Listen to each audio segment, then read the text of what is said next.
let's get this going. New sweatshirt here. I'm not sure if I'm going to keep this one or if I'm going to return it. Because, like, it's big enough. But, like, sleeves are a little short, which is weird. So it was a gift from my sister. You see it has different dice on it. Because I'm a D&D person. Not like necessarily an avid person. I'm more of a DM. Because I need to have control over my reality. So I prefer the position of Dungeon Master. Because then I can have more control over all the stuff. I hope I'm not blowing up the mic by being too closer right now, but... Anyway, welcome to the stream, welcome to the chat. Get myself settled here. My plushies get a little flat because I lay here a lot. Alright. So yeah, welcome to the chat.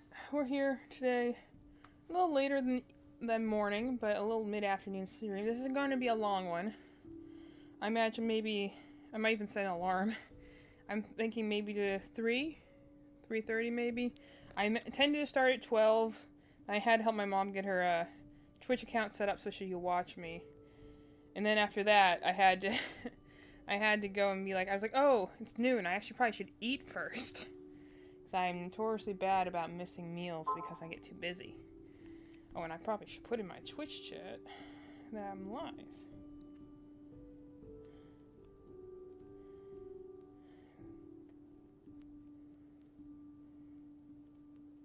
I feel bad for my Discord chat because I've been, like, spamming them so much lately.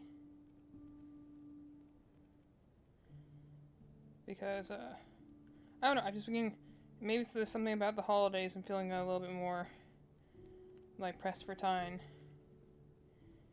But, I'm just getting all these ideas lately of things I want to do and try and things like that for, you know, not just streaming, but my goal eventually is to make videos. And my issue is that I'm kind of, like, fighting with my mental, things. It's I've mentioned before, Jacksepticeye's kind of become a bit of an idol of mine. Like, I've always liked him. Like, I grew up with the big YouTubers of the gaming sphere, so like Markiplier, Jacksepticeye, MatPat. Never got into PewDiePie. Interestingly enough, know of him. I hear he's a fine guy, but you know, never got into him. Probably just because the stuff I watched at the time was a lot of like FNAF related things. I don't think he ever did major FNAF stuff. It was more Markiplier, and even then I didn't get really hard into the FNAF stuff until like FNAF 3, but it took about a year for that to happen anyway, because FNAF moves so fast. So, I remember Jacksepticeye mentioning something that I kind of just has been like my motivator and kind of mantra thing over the last few days, is like he mentioned, because he recently got, I am someone, I've said before, someone with autism and ADHD of some variety. They couldn't quite tell, so you know, when you stump the psychiatrist, you know you got something special.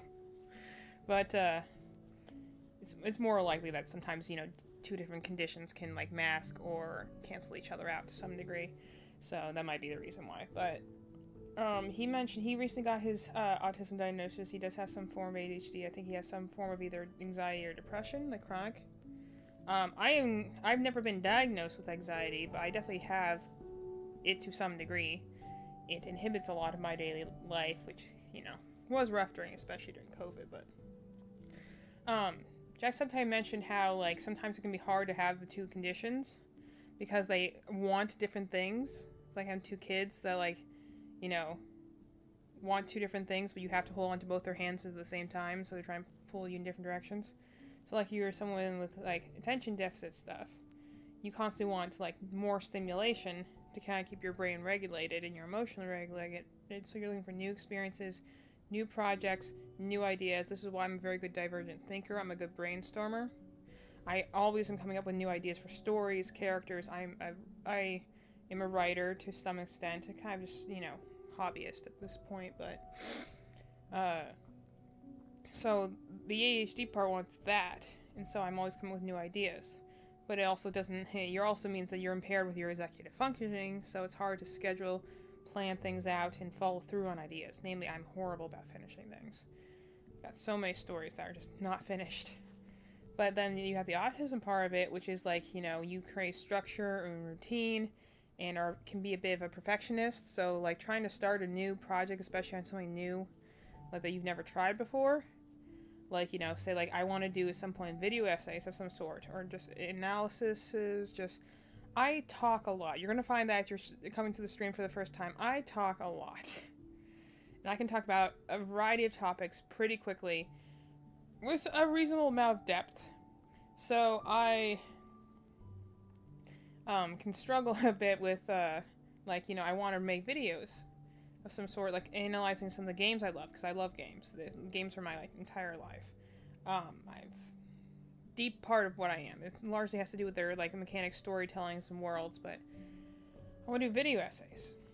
But the thing is, like, on one hand, I have the ADHD part that's going to be, like, 1,000 different ideas, so choosing just one is very hard, and then following through on the plan on how to use that one idea is hard. But also in the autism part of it means that I can be very much a bit of a perfectionist. I don't like to just leap forward without having, like, a solid idea of what I'm doing first, and, you know, failure is a very scary thing, and so trying to start something can be very difficult because I, like, will sometimes do so much prep and planning that I'll just exhaust myself in the idea. This is why I've written a lot of outlines but never, like, a lot of full stories, because I'll outline it extensively. And I'll be so tired from that, I'll be practically burnt out that I'll look for a new idea. So, I'm bringing this up because I'm going to crochet for a little bit now. And then later on tonight, I think around maybe 7 o'clock or so, I'm going to try and do my first kind of like video idea-ish thing. The idea I'll do it streaming, and then I'll edit it for my YouTube channel later. Or at least I'll try. It's going to be an experiment. We're going to learn this together. But I'm going to react, because I'll talk about it a little bit as I go, as I start crocheting. But I'm going to react to all the Genshin Impact demos.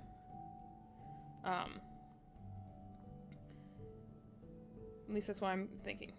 I have to look at how long the demos are versus the trailers, because there's teasers and then there's demos.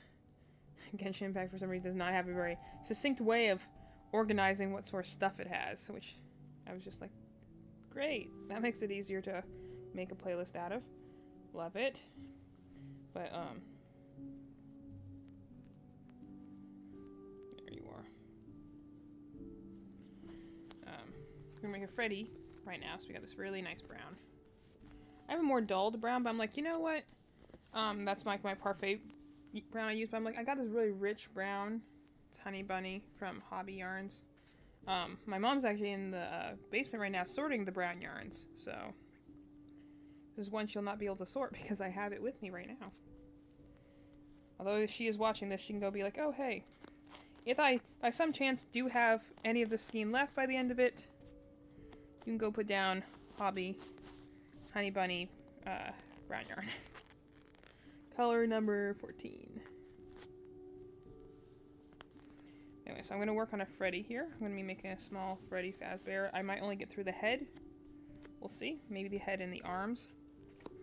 I don't want to spend, like, last few days I've been doing some very long streams using for crocheting. Like several hours at a time. I've actually been going 5 or 6 hours the last few days. So I just have a lot to talk about. I like working. I have stuff to get ready for a market very soon. So I'm making more stuff.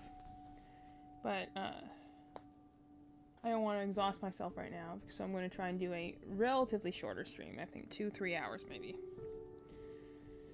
Then afterwards, I'll give myself a little bit of a mental break, and then I'll come back in the evening around 7 or so, and I want to do a React compilation to the Genshin stuff. Probably the character demos, or the teasers. It really depends. I have to go see, because my experience with Genshin Impact has definitely been a love-hate relationship.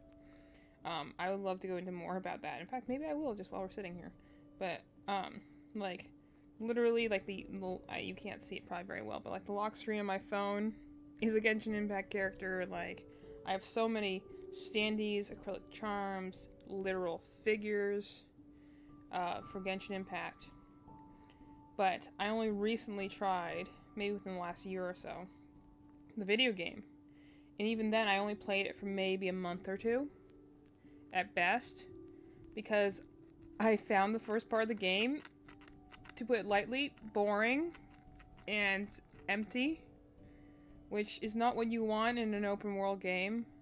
To be fair, I'm a bit of a hard sell with open world games, because, again, relating back to my various tisms I got, I need a little bit of direction when I'm in a game, and I need something that hooks me immediately.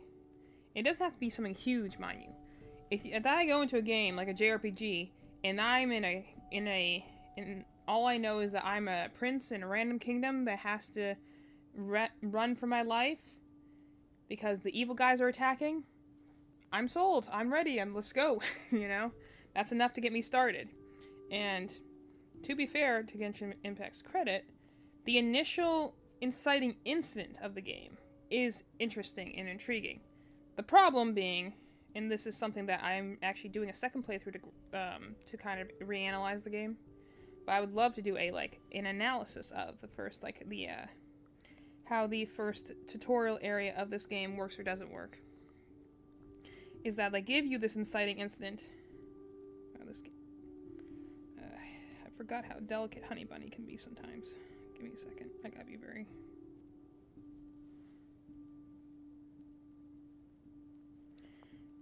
Honey Bunny is a very, very soft yarn, which is the best and the worst thing. It's soft, but it also means the fuzz comes off with very little effort. Come on, let go.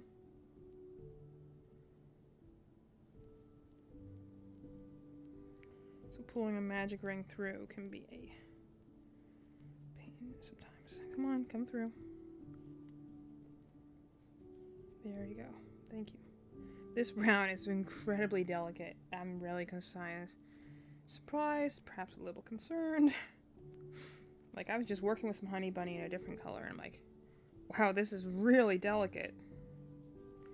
This is something I ran when I was using another kind of really very, very soft, bright, very nice yarn. I made a blanket from, oh gosh. I made a blanket for my grandma for Christmas. I didn't send it out. Oh. I'll have to do that after this. I'm just remembering that now. I'm like, oh, wait. Anyway, I made it with this yarn called Gumdrop. It's also a Premier yarn. Super soft, bright colors, very nice. But the fuzz on the yarn came off with the slightest bit of pressure. So it was something you had to be very delicate with. 1, 2, 3, 4, 5, 6, 7, 8. And that's what kind of this is reminding me right now. This is, the one I prefer, if I had to go with the ones I've been using lately, is like Honey Bunny is definitely the softest in terms of the hobby yarns. But if I had to go very soft, I'd probably go Baby Snuggle first, which is just a little sturdier. And then honestly, probably the best is Toucan, which is soft, but also much sturdier than the other ones. Premier is somewhere in the middle. It's definitely probably one of the softest ones, but again, it does shed a lot. So it's 1, 2, 3, 4, 5, 6. 1.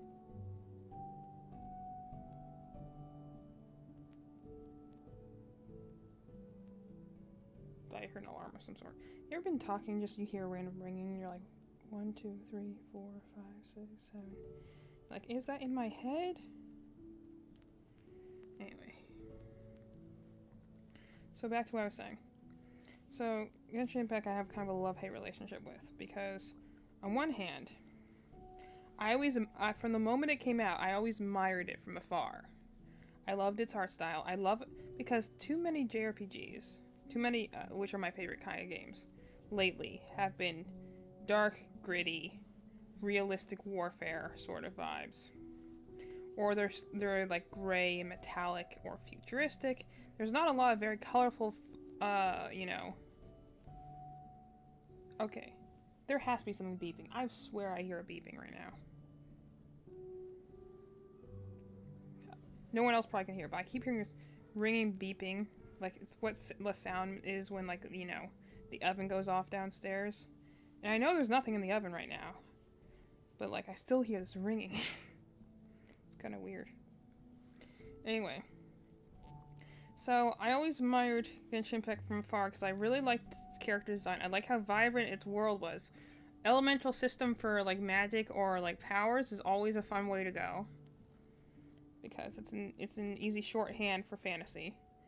And, you know, I just thought its character design was pretty good. I thought the idea of the world, of an open world gacha game, was very fascinating. Because I've played a lot of gacha games. For those who don't know, those are, I don't know where the name comes from.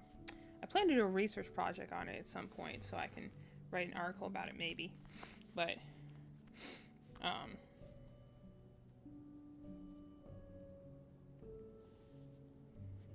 it's gonna annoy the heck out of me. I keep feeling like I'm hearing ringing somewhere. Anyway. But gacha games are essentially games that are, I think come from the, what would you call them? Capsule machines here. There's like these capsule machines in like Japan that I think are like called gacha machines. And the idea is, you know, you put the money in, you turn it, you get a random toy, right? Or something like that. Gacha games are a similar premise where you go and you are playing, you have some element of gameplay, but the point is collection of characters or costumes or something like that. And the idea is that you go and build up currency and then you can use it to pool for different characters, right? And these come in all different varieties. You see everything from visual novels to rhythm games to, you know, shooter games. Like I've seen, like, I think Azure Lane is the one that I'm thinking of that's like a shooter sort of game. A lot of them are like strategy, turn-based things, like Fire Emblem Heroes or Pokemon Masters. But these are all gacha games. And Genshin Impact's interesting because it's an open world gacha game.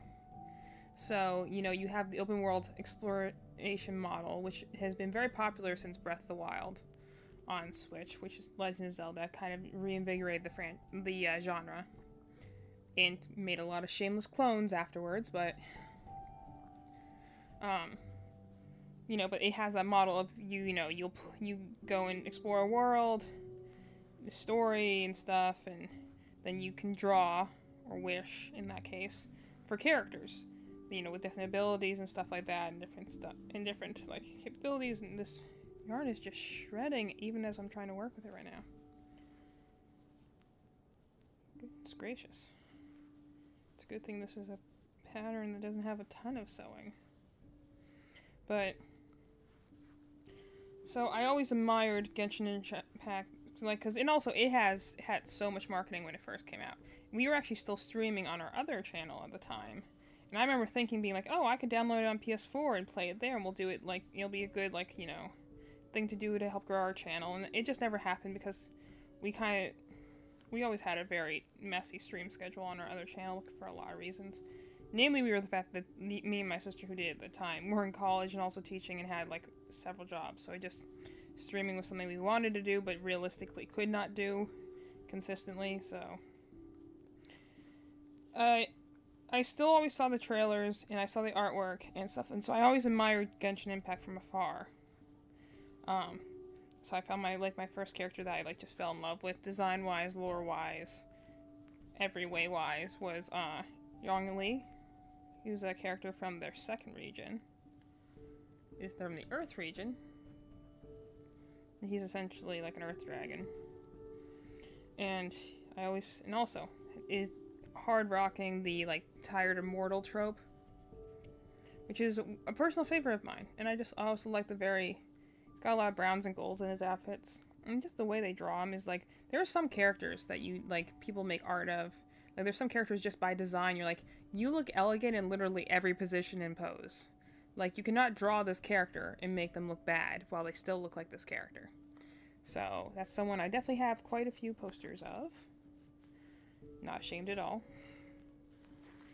But, again, I never played the game. I admired it, namely admired this one character and then maybe a handful of others. But I never played the game because as time goes on, you know, gacha games are live service games to some extent, so they're always adding new stuff. So I always just assumed, I'm like, oh, well, I'm never going to be able to catch up. I'll have so much to do. And it was a game I was like, I want to focus on it because I want to, I want to commit time and energy to it because, you know, I'm expecting this whole big experience. And so I did, and I continued to watch it from afar.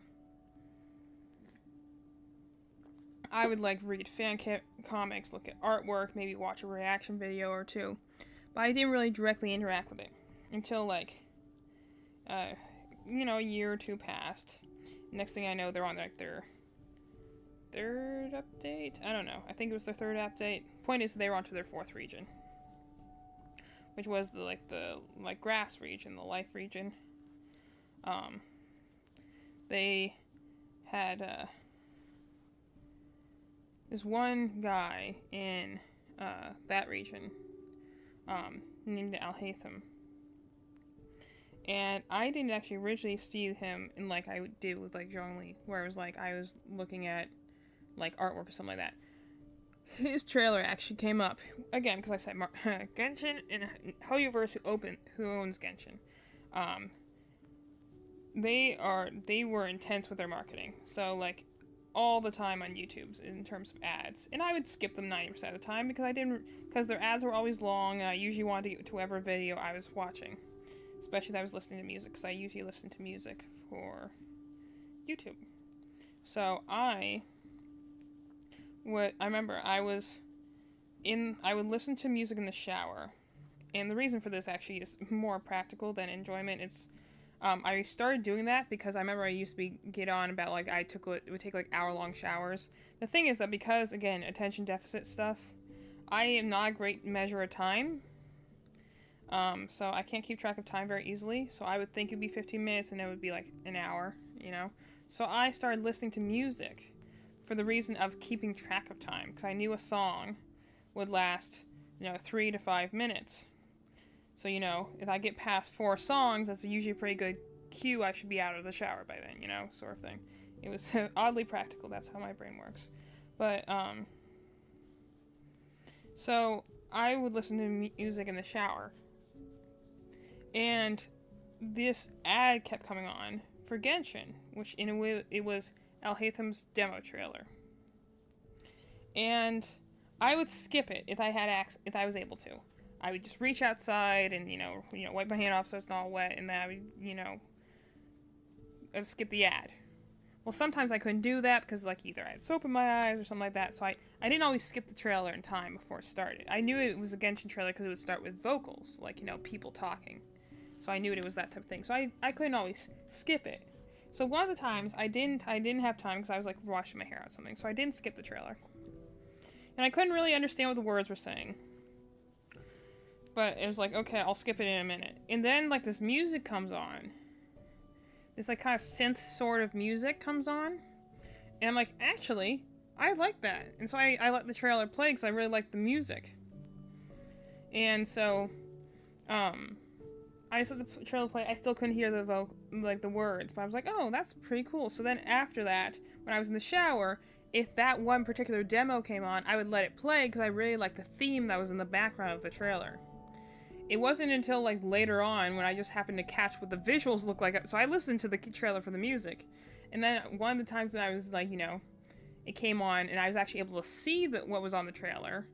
In addition to the music, I was like, I got to see, like, Alhaitham for the first time. And I didn't know who he was at the time because his name's not exactly easy to hear. He has a little bit of a mouthful of a name. But, there's funny origins behind his name, too. It's interesting where they get the names for some of these characters.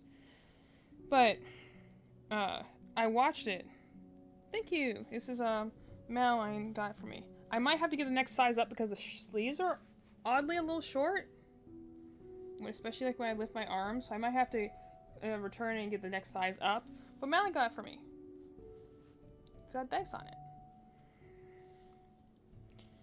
So...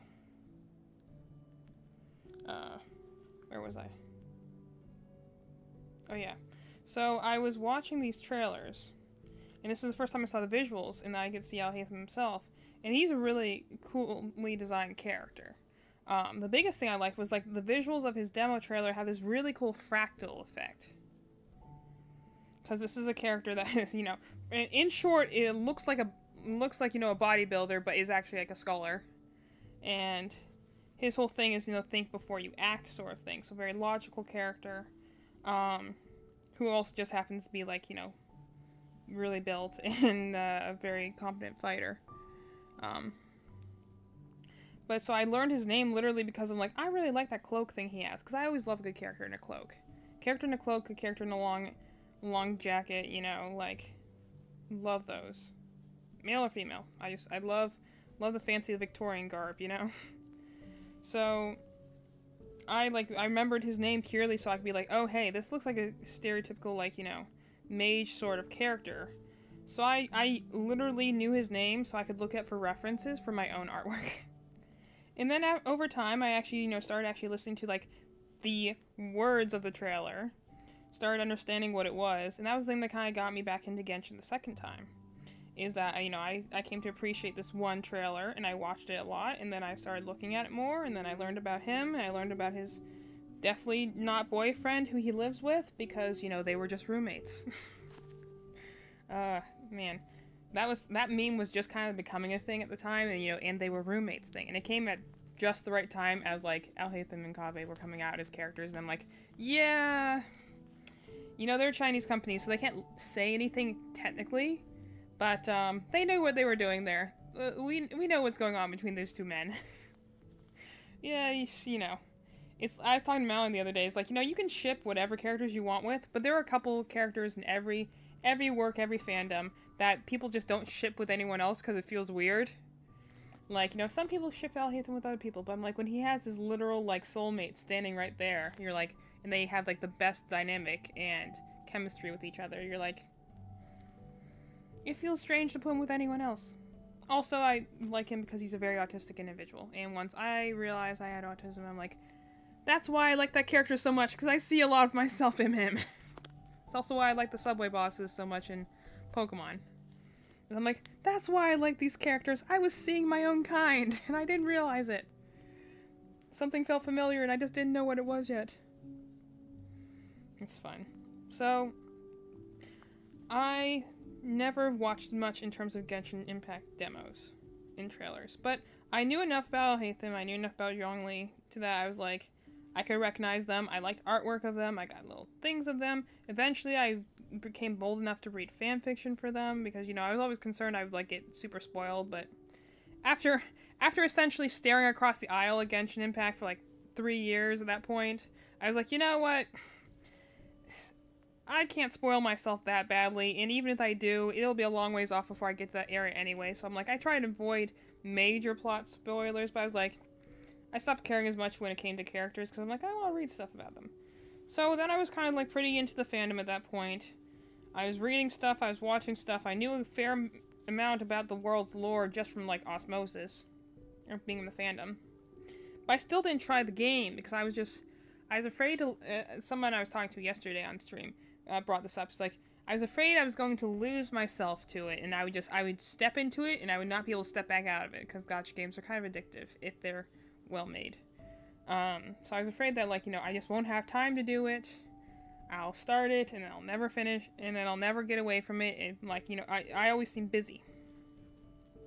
So, ironically, I did start a Genshin account. The reason I started this was not because of Genshin Impact at all, actually.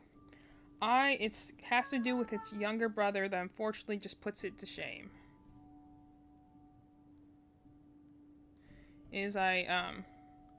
I started playing, actually, its younger brother, Honkai Star Rail, came out a couple years afterwards, which is a gacha game in the style of a JRPG, I would say. Because it has very well-built world, character, stories, an interconnected universe that honestly reminds me a lot of Mass Effect. Which, Mass Effect is a masterpiece of a universe, so high praise there, just to say. But I started playing that game, and the reason why is because, again, I looked up, I was vaguely in the Genshin Impact community. So I looked up fan videos and stuff like that every so often, and so one came up that just showed this one character who looked a lot like Zhongli.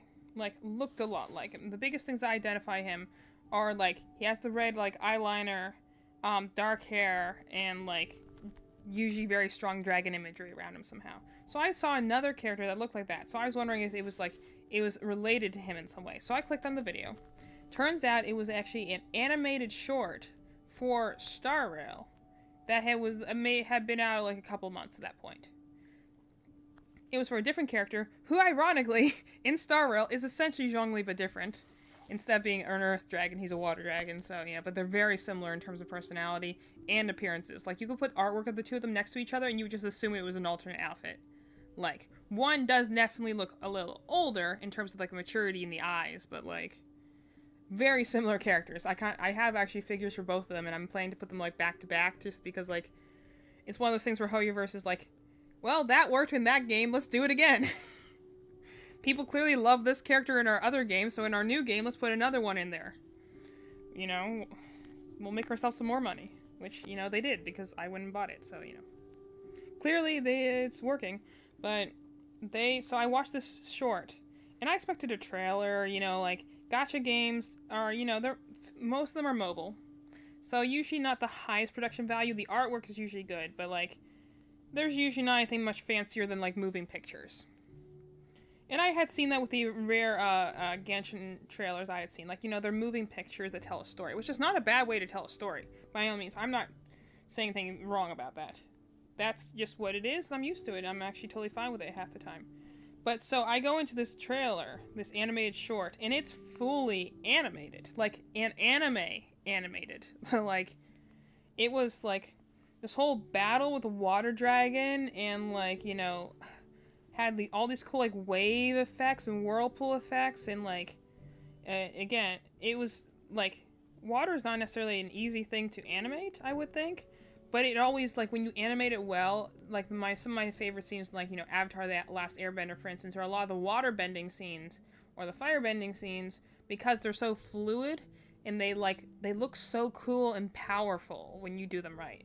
So I'm watching this animated short, and I'm just like, whoa, that was amazing. And I at first thought it was just because they have this event called Hoyo Fair. It's actually going to be happening in pretty soon, a couple of days. I believe it happens at the end of the year, like on New Year's. But I assumed that this was a like Hoyo Fair sort of like, you know, alternate retelling or like animated short, because they do make animated shorts for like Genshin Impact. So I assumed it was that, and then it's like, I look and check in the description. And, you know, I'm like, okay, is this like an anime? Is this something like, no, it was a trailer for the game Star Rail. And so I was like, oh, that's interesting. So this, like, is this like a spin-off of Genshin Impact? At this point, I was just curious. So, you know, like, you click on a trailer once, you know you're gonna get targeted ads the next few days.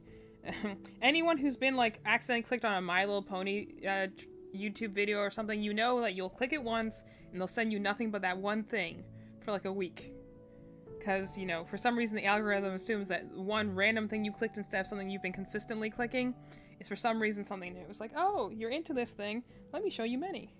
So that's why sometimes when I click on something by accident, I'll go into my watch history and, like, remove it, just so that it doesn't accidentally get me too many of those videos. 1, 2, 3, 4, 5, 6. So over the next few days, I got these different advertisements, and because I watched that one animated short, and it showed that one character. I think I believe his full name is Imbiber Lune. But anyway, so he's like a water dragon god. The cool thing is that, like, you know, Genshin has this weird relationship with dragons for some reason. They will call something a dragon, but then also call something that looks entirely different a dragon, and yet call something else that looks entirely different from the first two a dragon. So you're kind of just like, are we just calling everything a dragon that has like vaguely powerful and might have scales? I don't know. And then they got to the water region in Genshin, and then it just got even more confusing what the heck a dragon is. But I'm a dragon nerd, so I like to categorize things like that. So Star Rail had this one character who had like this literal water dragon, like, summon familiar sort of thing with him. And he looked really cool. He looked like a more draconic version of, like, again, like what Zhongli looks like, but water themed. And so I was like, you know what? I'm going to try this game. And I'm going to try, because they were like, you know, every time they're like, you know, try the game, you get 80 free pulls or something like that, and usually that's, like, not even a lot by their standards. Like, they make it sound like a lot, but then when it's like you play the game, you realize however much they are offering you is actually not a lot at all. But, you know, it looks good in advertisements. So I decided to try and play the game. Because I figured, like, okay, I'll try and pull for this character. And the reason I was trying it is because I had just made myself a Genshin Impact account. So I'm like, you know what? I'll try both of these Hoyoverse games. I've been wanting to try Genshin Impact for years. Let me also try Star Rail because the game was relatively new, so they were still giving out a lot of currency. Usually at the very beginning, you give out a lot of stuff for free because you want more players. And you want them to, the best way to advertise anything is always going to be word of mouth. If someone loves your thing, they will go out and free advertise for you. I do that every day, pretty much, because of how much I love Star Rail now. It's like, I'll be like, go play this game, it's amazing. And it's free. You have no reason not to. You know, unless you don't have time. It is a game that you definitely want to sit down and, like, sink into. So if you're someone who doesn't like in-depth, like, narratives, and not like they talk a lot, just, like, doesn't like deep narratives that give you emotions and, like, you know, playful characters and stuff like that, and you're not huge on turn-based combat, like, okay, fine. I'll still try and convince you otherwise, but I guess.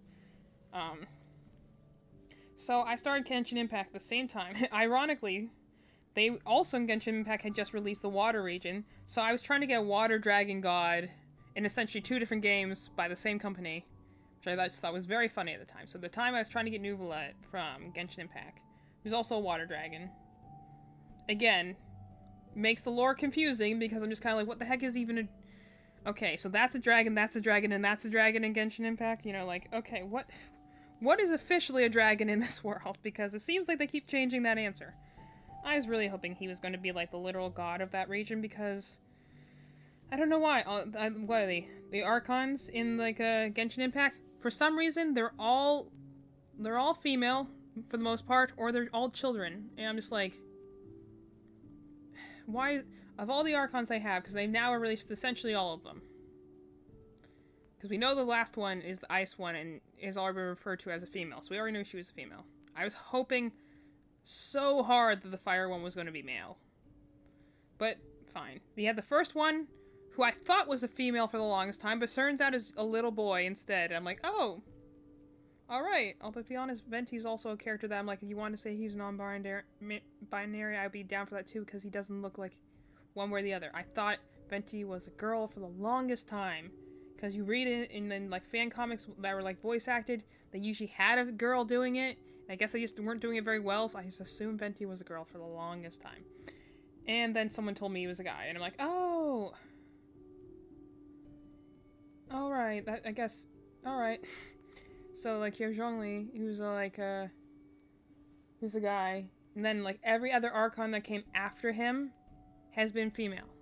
Most of them are, like, little, like, young kids female. Like, one of them is a literal child, one of them has mentality of a child, and then one of them is, like, I guess teenager-ish? She's young. And so then the current one they have is, like, finally an adult, but again, still a female, so I'm kind of like, alright. The only reason I complain about that is, like, you know, Genshin Impact marketing, the stuff, like, again, someone who buys the merch. When they do marketing stuff and they do, like, you know, posters or postcards and stuff like that, they like to use the Archons a lot for, like, marketing purposes. So, yes, it's a little disappointing when them, like, you know, the characters I like are not going to be on the marketing very often, because unless they're, like, big and important. So I was really hoping Nuvolette was going to be an Archon, because then they could put him on a lot of marketing. It'd be really, I could get a lot of really cool, like, merch of him. But, unfortunately, they gave it to the young child instead, and I'm Furiana might be a good character. I kind of resent her a little bit for that reason alone. But I'm like, she might be a fine character.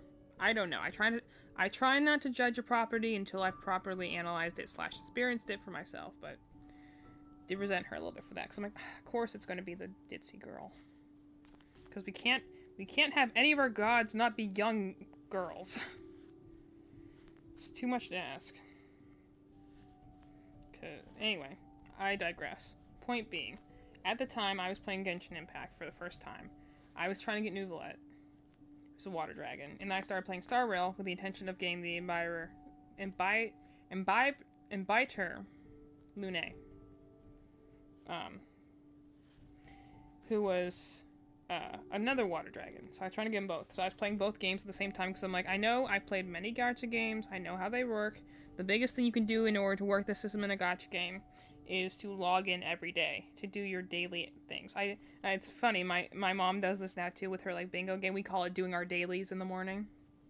But you know, you log in, you do whatever like morning puzzle or basic quest or whatever in order to get in there. And so like she'll do her daily puzzles in the morning for her bingo game, and I'll be doing my daily puzzles for my gacha games, which at the time was like Fire Emblem Heroes and Pokemon Masters EX, and then for a while I kept them on my phone for as long as I can. But Genshin Impact is a beefy game. You can I have one friend who like has it on her phone, but I'm like, I don't know how you do that because it was such a massive file. Even after I like, uninstalled a lot of the games I wasn't using, like I still didn't have room for it. It's just its updates were so huge, I just could not keep it on my phone. And I wanted to keep it on my phone so I could play it daily and stuff like that, but then it just, not to mention, it just burnt my battery out. Although, I hear the biggest problem with that is that, like, you know, there's a lot of excess files in the storage that, like, the game doesn't use. So, like, recently, Star Rail came up with an update, which I hope that they'll use for Genshin Impact eventually. A lot of their good ideas went to Star Rail, and for some reason a lot of them did not come back to Genshin Impact, and I'm just kind of like, but you showed that you made it better here, why not make it better over there? You clearly proved that you can do it. But like, Star Rail, they recently added like an update for the mobile version of the game, where like, after a story event is over, it will uninstall those files, so to make the file size lower, so it won't be as taxing on like phones. Which is smart. They should do that for Genshin Impact, like, especially since all of their story events are temporary, so starting the game now, I've already missed out on a good 40% of the game's content. Yay. I'm going to try not to rant here. I'm trying to tell a story. Anyway, so I was playing Genshin Impact every day. I logged into the game, and it's, you know, it's the first region. I think everyone who's played the game can agree. The first region is kind of bare. It was clearly put together to get the game started in its infancy and build up a player base, and they kind of built it as it went. But then, especially compared to the content they added into the game later, the first area is very bare. There's not a lot to do. There's not a lot going on. You can explore, sure, but they don't give you much direction on where to go, what to do, which, again, I know is kind of a thing for open world, but I'm like, in the beginning of the game, I think you need to give the player a little bit more of a leg up on what to do. And then the opening of the game, there's not a lot of characters to run into. Like, there's, again, I mentioned this before, Genshin Impact has a pretty strong opening cutscene, but then that just kind of gets brushed to the side, because they're like, okay, you have your issue, but we also need to, like, you know, deal with this upcoming, like, calamity, and you're like, okay, that's fair, I get that, you guys are going through a lot right now, that makes sense. Did I miss a stitch somewhere?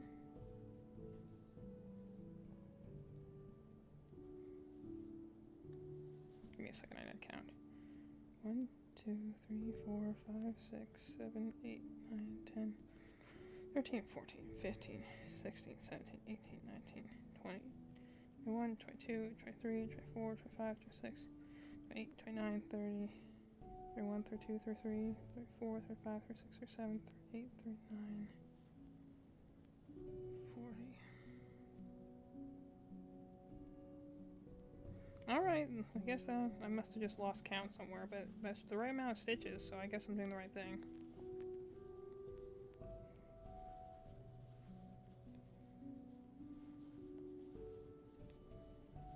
I still hear that random beeping, and I don't know if it's real or it's just my head, but still hearing random beeping, and that's annoying the heck out of me, so I'm just trying to talk over it at this point. Alright, one around. So, you know, it's pretty bare, but again, I was willing to be very forgiving, because I've played a lot of, like, I've played a lot of games, especially of the DS era, where I go in searching for any scrap of story, any scrap of character interaction that I want, especially some of the early Fire Emblem games, which is my favorite series, but some of the early games are kind of the ones that you have to go in being like, yes, I understand the characters are planks of wood, and that the story problem is easily solvable, but the gameplay is fun.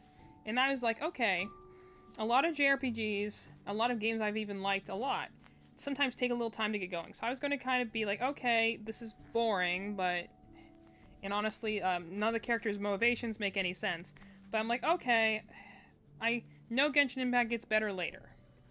I just have to suffer through the first region or so, and I'll be fine. My folly was I started playing Star Rail at the same time. If you want to love Genshin Impact, don't start playing Star Rail at the same time.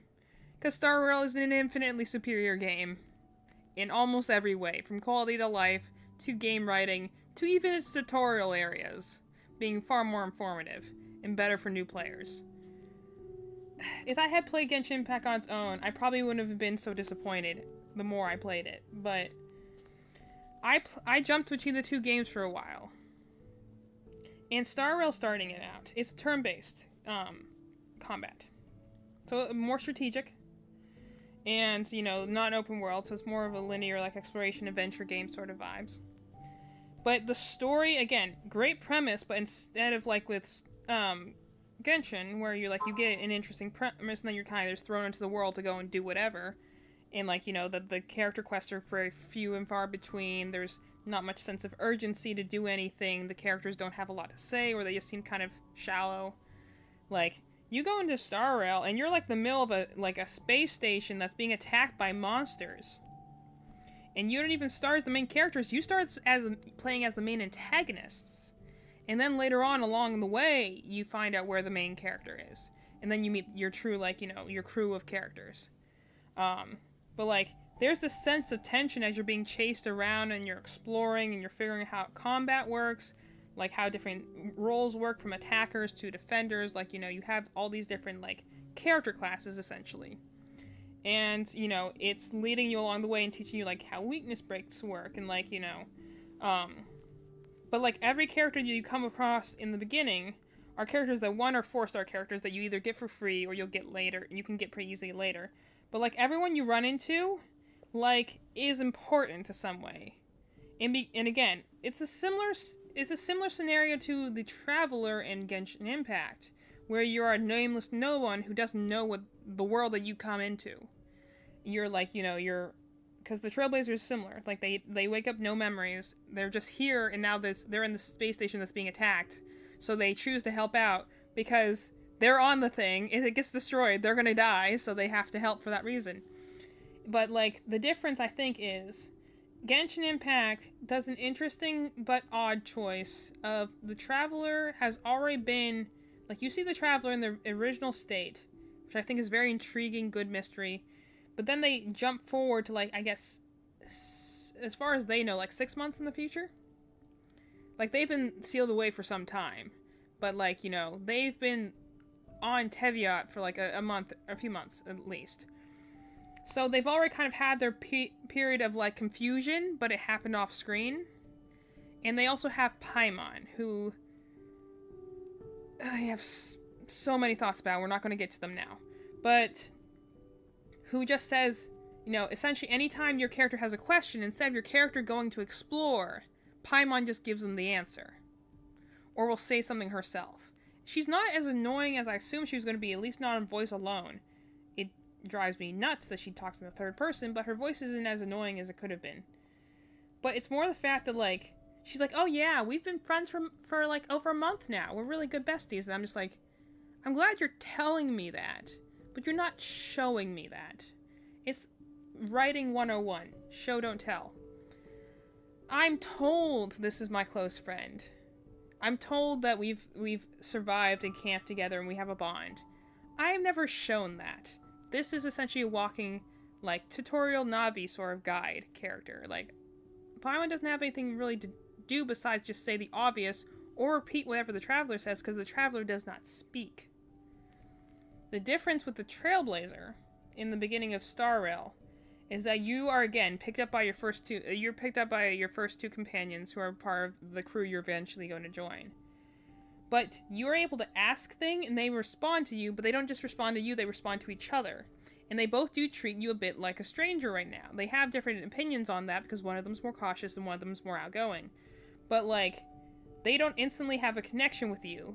You are just as far as they can see, because they're the ones who are helping out with the attack. you're just another person who's gotten lost in the fray and they're trying to help you out. And as you go and help save them and reveal that you have some secret power too, they become more intrigued with you and, you know, are like, oh, hey, you know, like, there's a give and take. You see the relationships building here. You see the setup for friendships down the road. You aren't just told you're friends. You can see how you're becoming, like, again, fast friends on the battlefield with these characters. It's immediately more endearing, at least to me. So I go through the tutorial areas of both these games. And I found that when I play Genshin Impact, I would set a timer for myself. I'm like, okay, I'm going to spend about an hour in this game, and then I would, like, go and exercise. Not hard at all. I usually did things, got lost, fought things, died a few times, which was kind of embarrassing, but, you know, it was easy to do an hour. When I played Star Rail, it was hard to put the game down, because every story quest, even in the tutorial area, every character interaction, I wanted to know more and I wanted to keep going. You know, and the voice acting's done well in both games, so, like, nothing extra on that front, but, like, I wanted to, like, you know, I felt more tension and, like, drive to keep going in Star Rail than I did in the quest in Genshin, which has, again, the issue of large region with nothing to do in it, because it's the beginning of the game, so there's not a whole lot you can access yet. Not innately a bad thing, but it is definitely when you have this whole setup premise of, like, you're at a town that's being attacked by a dragon. And, you know, like, initially when you're fighting off the dragon, you kind of feel some tension and some action. But then you do this thing in order to scare it off, and then the tension immediately drops again. And you're just like, now you're just kind of, like, going about, and people are like, oh, okay, thanks for helping us. Do you want to see around town? I'm like, I kind of want to fight the dragon. No? Alright. Like, it has weird ups and downs in its tension, in its pacing. It's like, if you want to keep this energy up here, you kind of have to keep it up here. Instead, they kind of go up and down and up and down. And this is kind of a fault of Mondstadt as a region, which thematically makes sense. On paper, I think I like it. Lore-wise, I think I like it. It's supposed to be a laid-back region, arguably too laid back for its own good. This is kind of a fault of it and its god. But in the beginning of the game, when you're really like, I need something to push me to go and forth and complete the story quest, and I'm more interested in going off and looking for treasure chests than completing the story quests, that might be an issue. You know? Because then it's like, if it's laid back, even if thematically it works, if it's boring gameplay-wise, then that might be a problem. As opposed to in Star Rail, I wanted to keep pushing and pushing because I wanted to see what happened next. I had to go rescue people, and I was chasing down the people that had left me there in the first place. Like, you know, because there's a whole mystery about how the Trailblazer got there in the first place. And they're like this walking disaster, and they just don't know it. And then you're being attacked by monsters, and you're helping your new friends who've rescued you. You're helping them rescue their friends, and you're getting introduced to new people. The Astral Express, the people who work on the space station. Like, there's always something pushing you forward, which is kind of, again, something that's more necessitated by the JRPG format and the turn-based combat, is that you kind of do have to keep pushing the player forward. So, but also the areas weren't so vast that I got lost. That's not a problem with Genshin. That might be a problem for me. That's why I'm not the best at, that's why I'm a little bit of a hard sell in open world games. I get lost very easily because, again, ADHD brain. I'll go and see a shiny thing over there, and I'll know I'm supposed to be going forward to get the quest, but I want to go investigate the shiny thing now.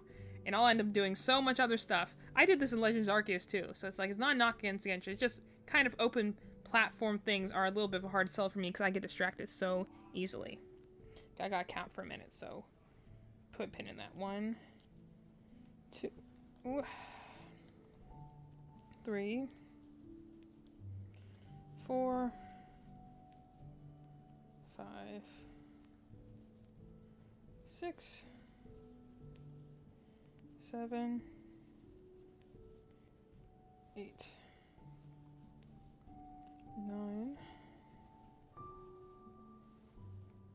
increase,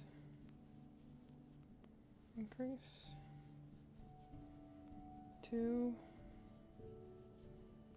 2, 3, 3.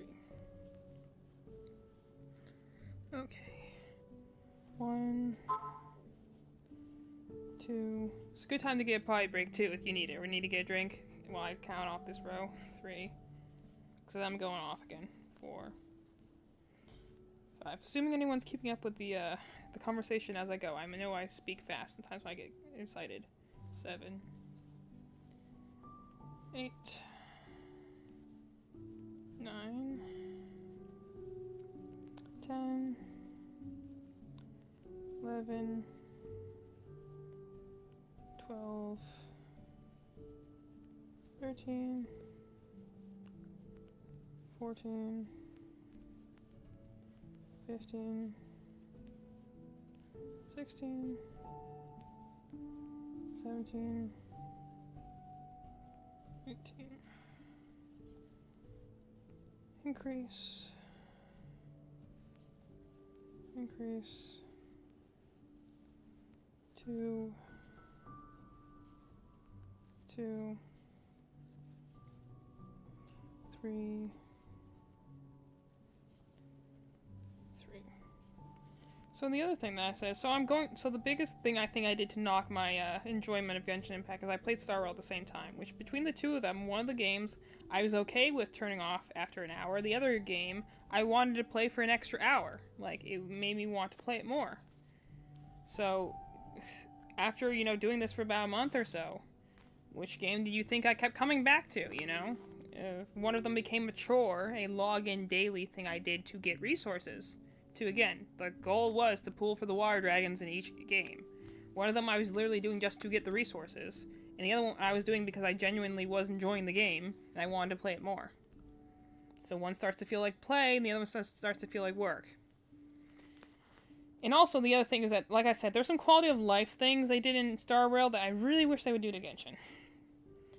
And, like, for instance, whenever a new character comes into play in Star Rail, they give you a set amount of wish passes to pool on the new character. This is really nice because it means that even if you don't want to pool for that character, you can still get those passes and save them up for something later. Gacha is all about resource management. Knowing how to get the maximum amount of resources for the minimum amount of effort. 1 row, okay. So, like, and I know how to work that system, because in almost every, well, before I started playing the Hoyoverse properties at least, I'm pretty much a free-to-play player. So I know how to, like, you know, scrimp and save and wait to get those 1 or 2 characters I really want. And if the character doesn't have enough for the free-to-play scene, then eventually usually I'll just stop playing the game, because I'll be like, well, this isn't worth it.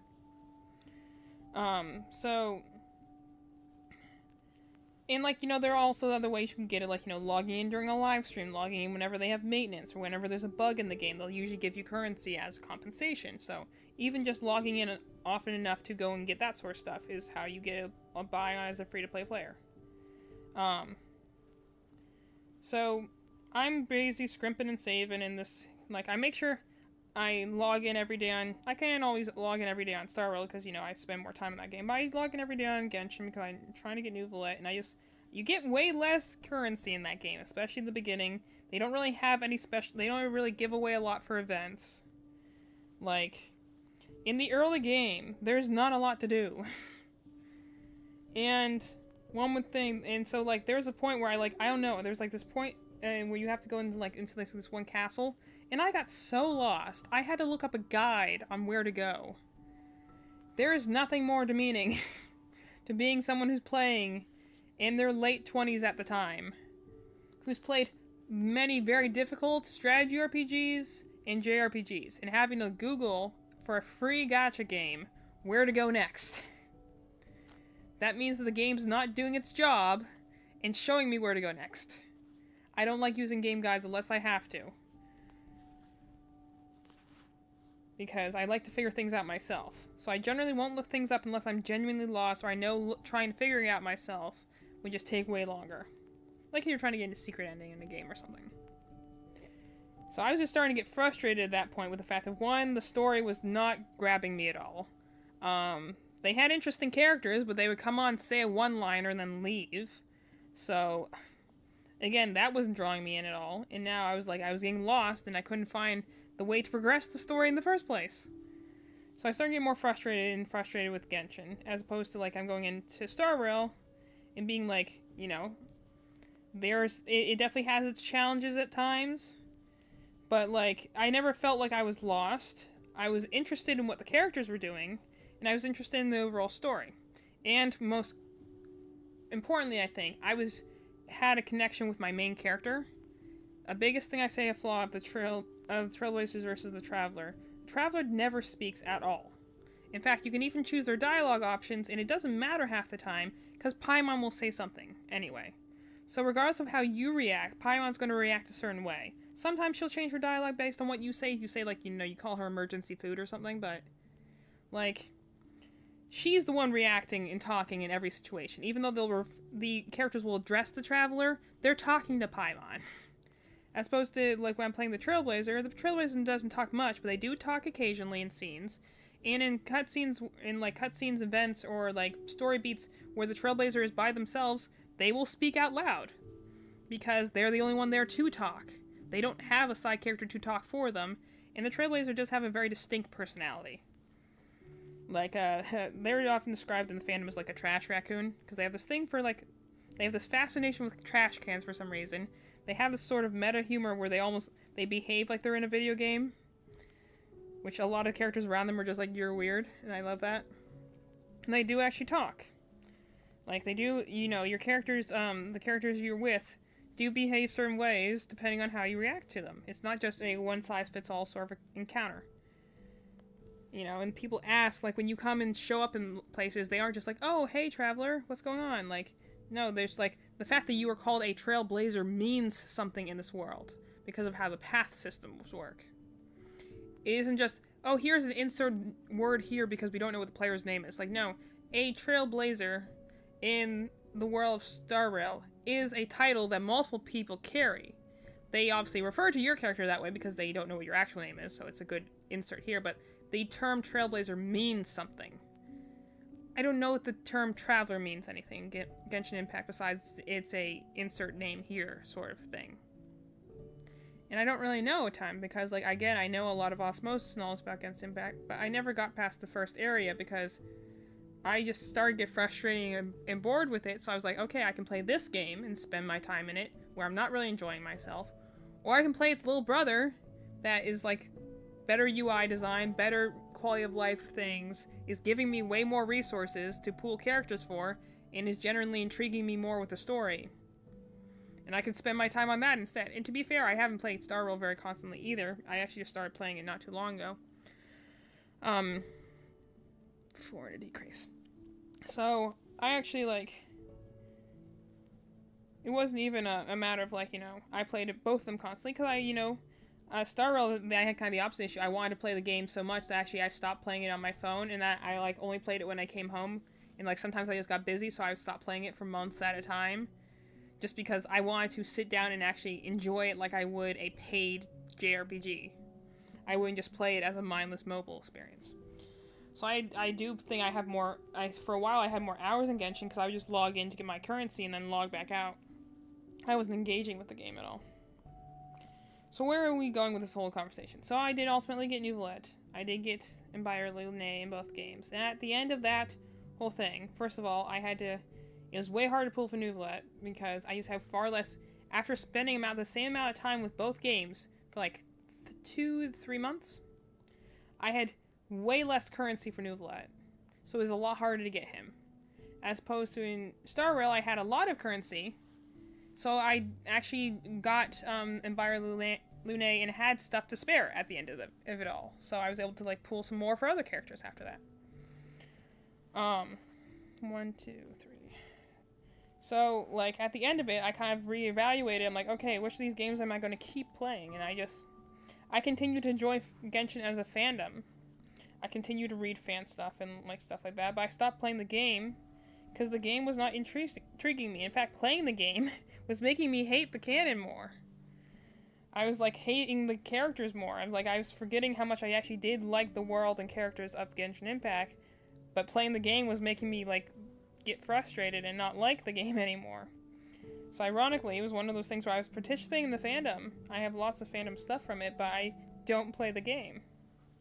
As opposed to Star Rail, which was this one I went into completely blind, like with no attachment to the game at all. In fact, I didn't even think I was going to like Star Rail, because Sci-fi, I thought it was going to be, first of all, I thought it was going to be a very sci-fi world. It kind of is, but also really isn't. It's more of, it describes itself as a space comedy, and I think that's true. I'm actually going to do some React trailer things later, and to try to show how like the tonal differences are between Genshin Impact and Star Rail, but like I said, the world of Star Rail reminds me a lot more of Mass Effect, where it's kind of sci-fi, space agey, but also it's very fantasy-like at the same time. So it's somewhere definitely in the middle. It has to do because you can go to different worlds, and every world has a different vibe. So one can feel like very like steampunk-esque, but one could also then feel high fantasy, and then another one could be like super high-tech, and then another one could be like, oh, now we're doing just trippy dream world. You know? Like, it can change its tone each time it goes to a different world, which is something that Genshin can't really do. Not by its own fault, but just because of the fact that it is a one cohesive fantasy world. So every location, and the fact that it's an open world, means every location has to attach to a previous location. It kind of does this, I guess, with Pokemon as well, where like every location has to be aware of the region that came before it, but also has to be aware that there'll be regions that come after it. So that's why like some of the older regions in Genshin suffer a bit, because they're just old at this point, you know? Like, they need an update. And just not all of them have gotten that because they're busy adding new locations on as well, which I don't blame them for. That is the nature of gacha games.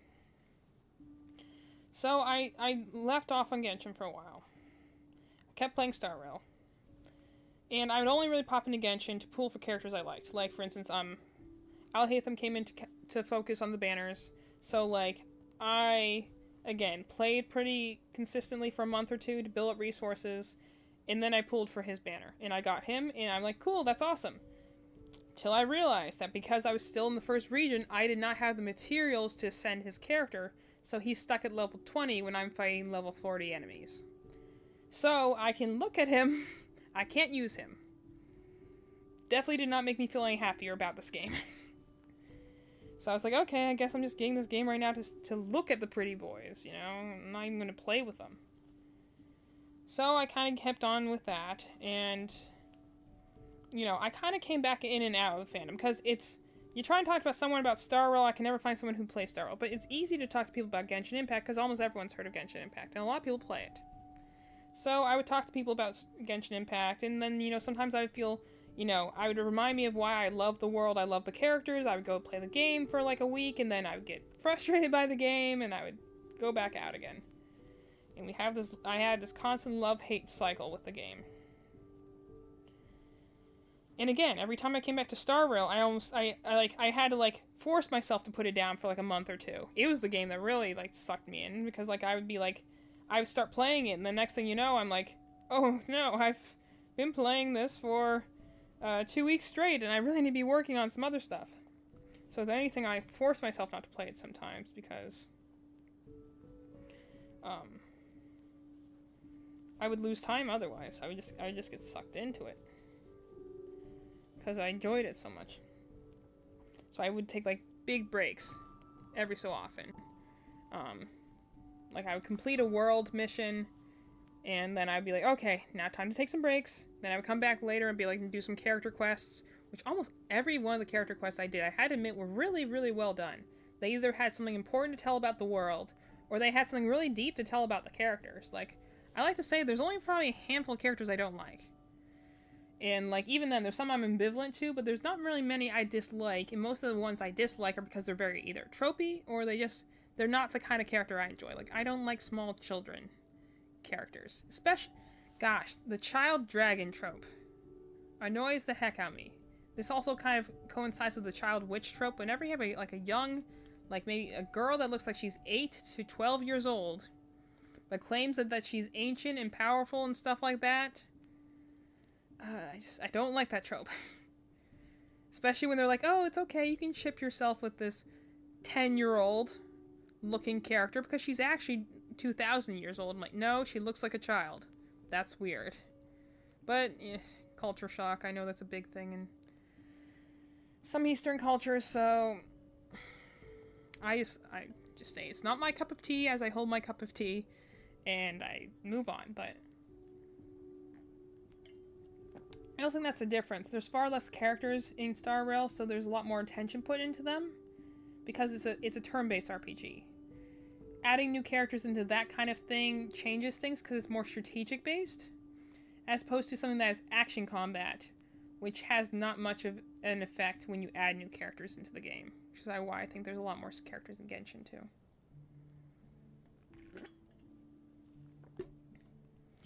So I kind of went back and forth.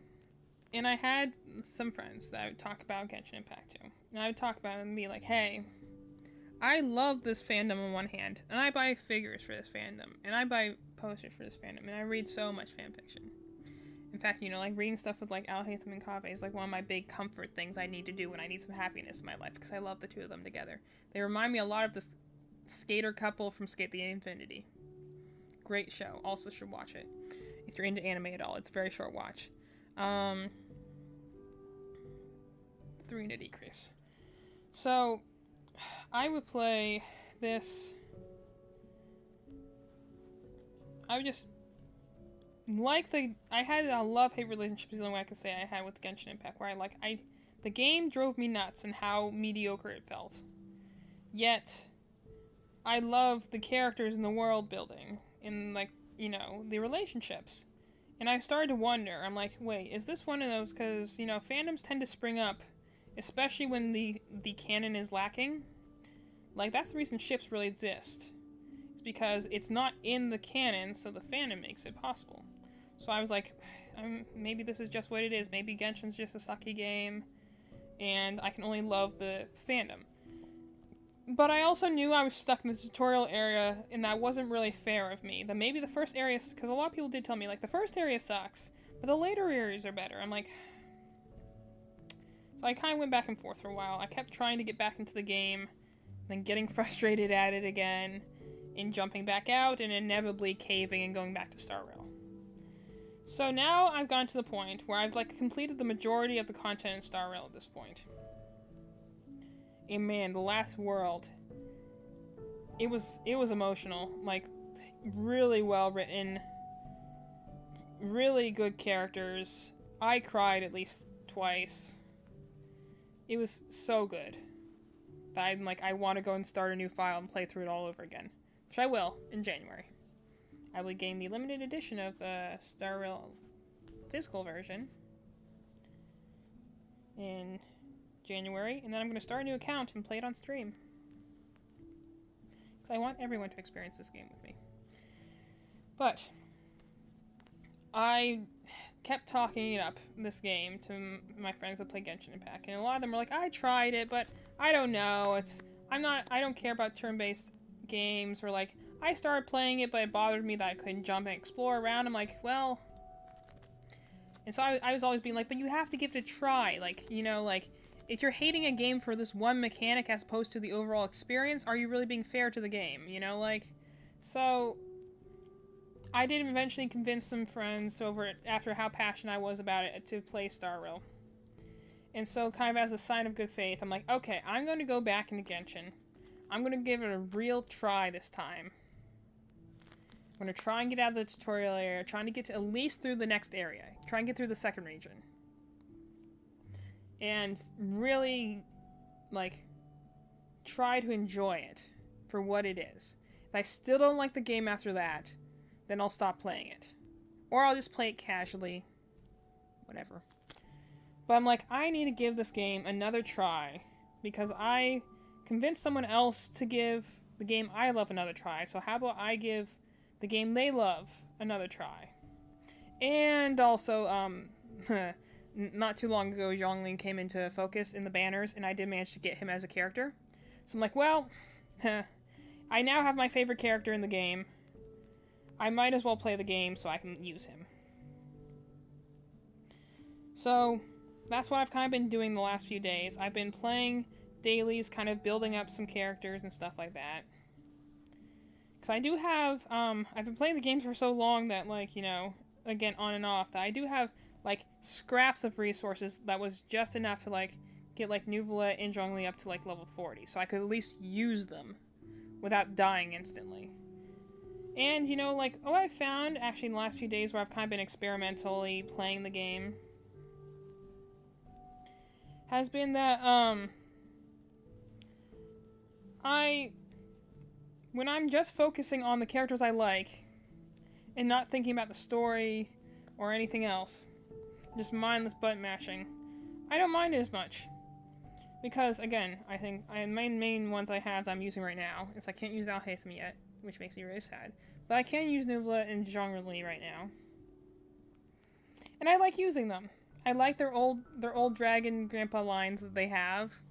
I like their abilities, and also they're beautiful characters. I have such great outfits. I honestly could just watch them, you know, run around and be like, man, these characters look great. I love their outfits. So I'm like, okay, if I play with characters I love that aren't as weak as the opening characters that you normally get in the game, maybe I can finally complete this. So I'm going to give it another try. But before I did this, the whole reason that we've had this whole story, and I've been going on this for that long, and now I have almost an entire Freddy head here, is... Okay. Thank you. 200 decrease, got it. Is because I decided to try and get myself in the mood. Is that, like I said before, I like the world and characters of Genshin Impact. I like their vibes. It reminds me of the JRPGs I love that are more colorful and whimsical, but still have a bit of depth to them, and the elemental system is also really fun. On paper it is. In practice, it frustrates me, because it's not very well defined. But on paper, I like a good elemental system. So I'm like, why not? I'm going to try and react and rank all the character demos in the game, back to back, in stream, as my way of trying to get myself hyped again. Because for a while, the thing that actually got me playing the game and kept me playing the game was the idea that I'm like, okay, like for instance, I want to see all of like Alhaitham's character quests. I know some of it because, again, I read a lot of fanfiction. But I want to see those moments in-game. I want to see him interact with Kaveh in-game, because I think the two of them are cute. So that would be my motivator, be like, hey, if I just keep going further in the game, I can eventually get to the quest that has him in it, and I'll get to see him in action. Because honestly, at the end of the day, fan works are great, but it's nice to see the canon. To see where the character actually is coming from. So I'm like, if I can just like look at some stuff that's further down the road and kind of give myself like a carrot at the end of the stick, be like, keep going, you'll see these characters soon, then maybe I can push myself to keep going.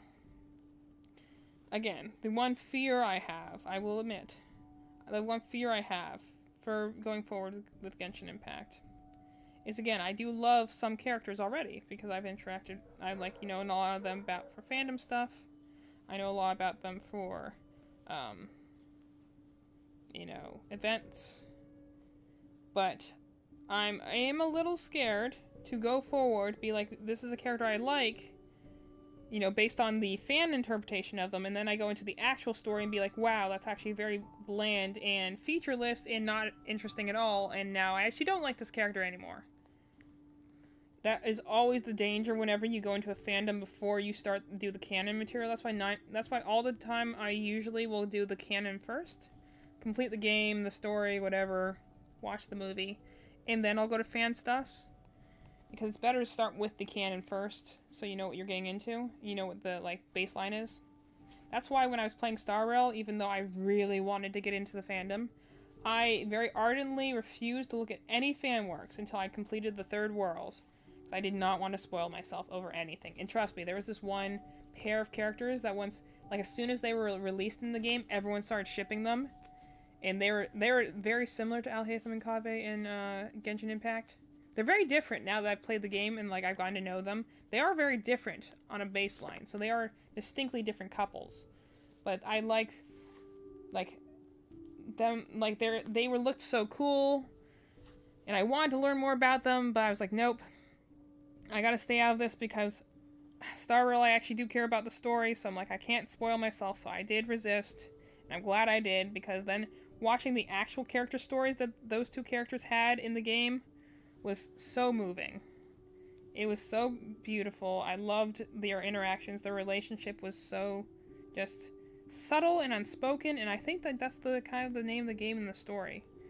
Again, I won't judge Genshin too much because I am stuck in the tutorial area. But Startle, just from the get-go, seemed to do a much better job of the show-don't-tell storytelling method. As opposed to Genshin kind of tells you a lot of things to your face. And expects you to just trust in them. Or be like, we'll explain that later.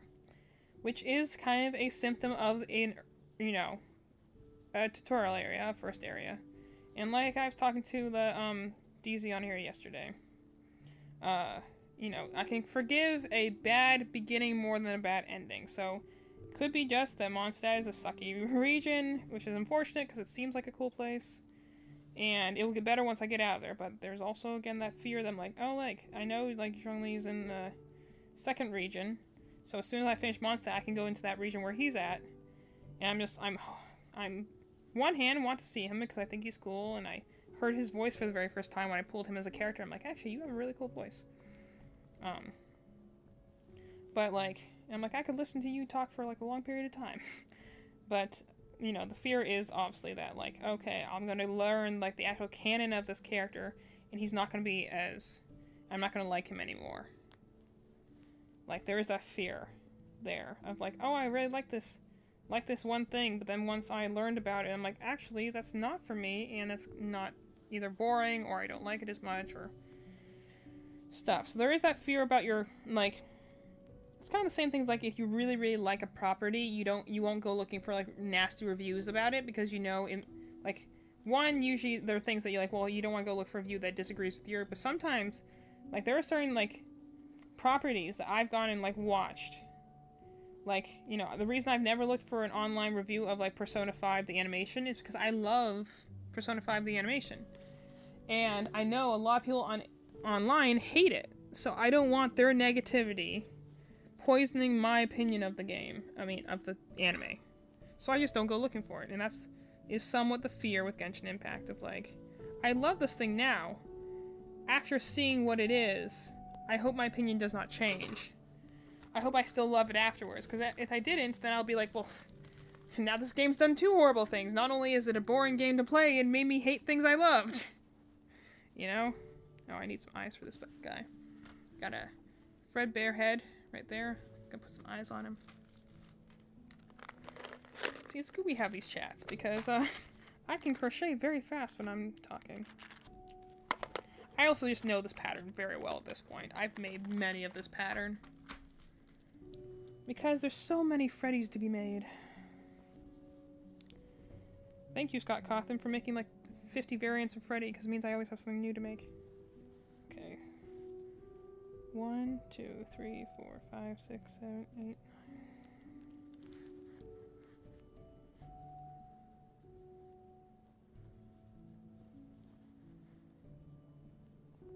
1, 2, 3, 4,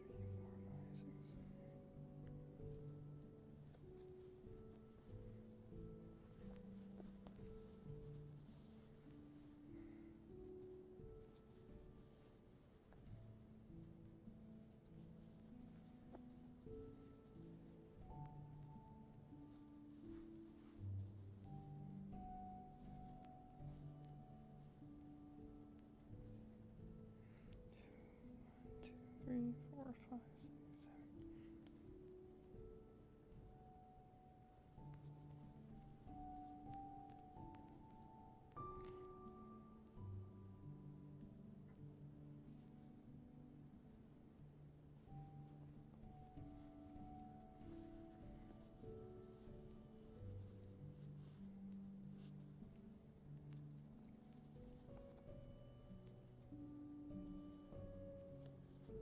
Still hearing that ringing, and it's bothering the heck out of me. I feel like I keep hearing a ringing noise. There, he's got little eyes. Little Freddy eyes. Stuff his head up. And I said I was going to go to 3 or so maybe I'll try and get some arms done. Because arms don't take very long to make. Yeah, so chat, I hope that you've enjoyed my TED Talk / rant about my complicated feelings about Genshin Impact as a franchise. It also speaks something to, this is something I've brought up before in the past, where I'm I think in some ways divisive works speak more to, or more interesting to discuss than something that people universally love or hate. As much as it is nice to have those things. But like, I think that a divisive work that, you know, is, because I've definitely said before that I don't think art like certain artwork should be for everyone. There are definitely a lot of things out there that I think should only appeal to certain audiences. You know, like the fact that you can have differences of opinions and that doesn't agree, like, if everyone can't agree on something being good, that doesn't necessarily make the thing bad. In anything, it probably does show its quality in the first place, and the fact that it was, you know, a lot of works go to a certain audience. They're appealing to certain people. So they shouldn't appeal to every audience. I think sometimes the issue is we have like things for the general audiences and they are just so generic because they're trying to appeal to everyone, and by that they're appealing to no one. Fred head. Take a moment to chocolate break. I got my chocolate orange right here. Every year, it's kind of a tradition at this point. Every year for Christmas, my parents give me a chocolate orange. This is something we used to get a lot as kids. Then we stopped getting for some point until I guess I commented at some point and saying like, you know, where are the chocolate oranges? I like the chocolate oranges. My siblings never liked them that much, but I always liked the chocolate orange. So, chocolate break.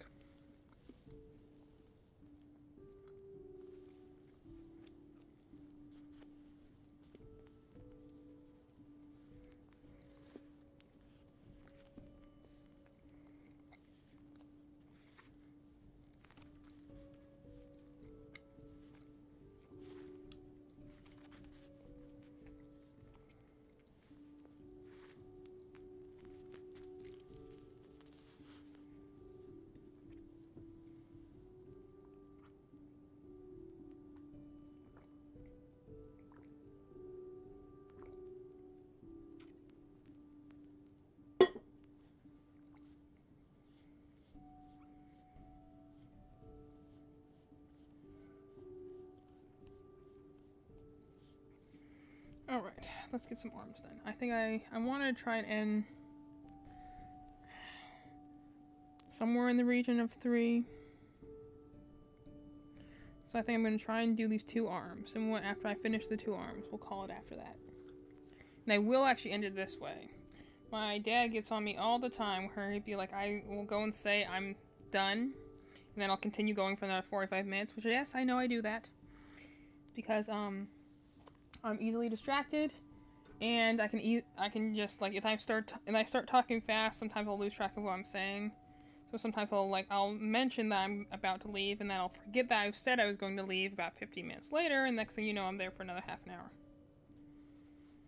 I have many neurodivergencies, so that's just the way it is. Okay, we're gonna try and do this, and hopefully it won't stick to itself too bad.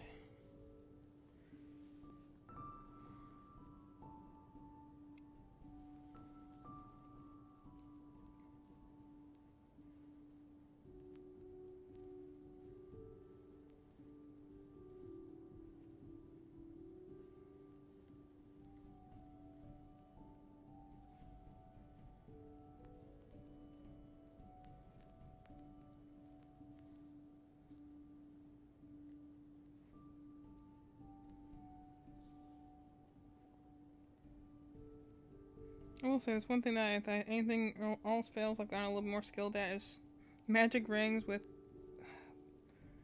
plush yarn like this are very tricky to do without shredding the yarn. But I have figured out a technique to do it pretty reliably, so if anyone's curious, when you're pulling a magic loop, you're trying to pull it tight to make a circular shape. You know, you'll pull the string, you just pull it tight to try and pull the loop tight. I found from a video online that actually a better way to do it is actually not pulling it forward. It's actually to pull it backwards first. Pull it backwards out to help loosen the fibers, and then when you can try and pull it forward, it should slide through pretty easily. Because the problem is when you pull it forward, the fibers tend to get stuck and bunch on each other, and that's when the yarn will shred. So actually, if you're really delicate about it and you pull it backwards out of the loop first to like get the fibers to not bunch up and then pull it forward, it actually will close very easily. And it works most of the time. It doesn't every once in a while I'll get a very difficult loop and it won't work. But 90% of the time it does work, and it's a little trick I found on YouTube, and I'm like, that actually works really, really well. So, isn't it fascinating what we can do with YouTube nowadays? That, like, you have a new skill you want to learn, you can just Google it. Just watch enough videos, then you'll figure it out. Although you do have to, if you're someone like me, especially, who can get information overload easily, because when I research literally anything, I go hard into it. Like, it becomes a fixation until I've, like, satisfied whatever researching I'm doing. Which, again, is the reason why I never got into things like anime as a kid, because I knew I was like, once I get into something, I get into it deep, and it'll be all I want to think about for a certain period of time. So I don't have time to do that. I try to stay away from such things. I have a little more control over it now as an adult. Not by much, but I have a little more control over it now. This is a really pretty brown, though. This is going to make a really nice Freddy Fazbear. We call them little Riz Bears. At least my sister calls them, which I think is funny. But, and also sometimes I think that's that, like with, I got into crocheting, I probably would have like stumbled on it for a lot longer, but like I did it with my grandma when I learned how to do this. I should teach her how to use Twitch and then she could join me in chat. I think either my grandmas could figure out how to use Twitch. It's just a matter of like, you know, you'll teach it to them the first time and after that they'll be like, how do I get onto this? I'm like, fair. The Twitch app is not easy to navigate. I mean, we're also on YouTube, but I just haven't put as much thought and time into that lately. Again, that's my perfectionist speaking, where I'm like, when I make something for YouTube, I want it to be good. And so it's kind of hard for me to just go in and be like, just do it, whatever, it's gonna be fine. My dad gets on me about this sometimes, where I'm like, I put so much effort into everything I do, when I'm like, you know, you can put less effort into things and still succeed. I'm like, I know. But I also have like this like blaring light in my head that like makes me go into a full-on panic attack whenever I don't put my full effort in, so clearly something to untangle with a therapist one day. But anyway, I imagine like I started crocheting with my grandma. She knew the basics of crocheting.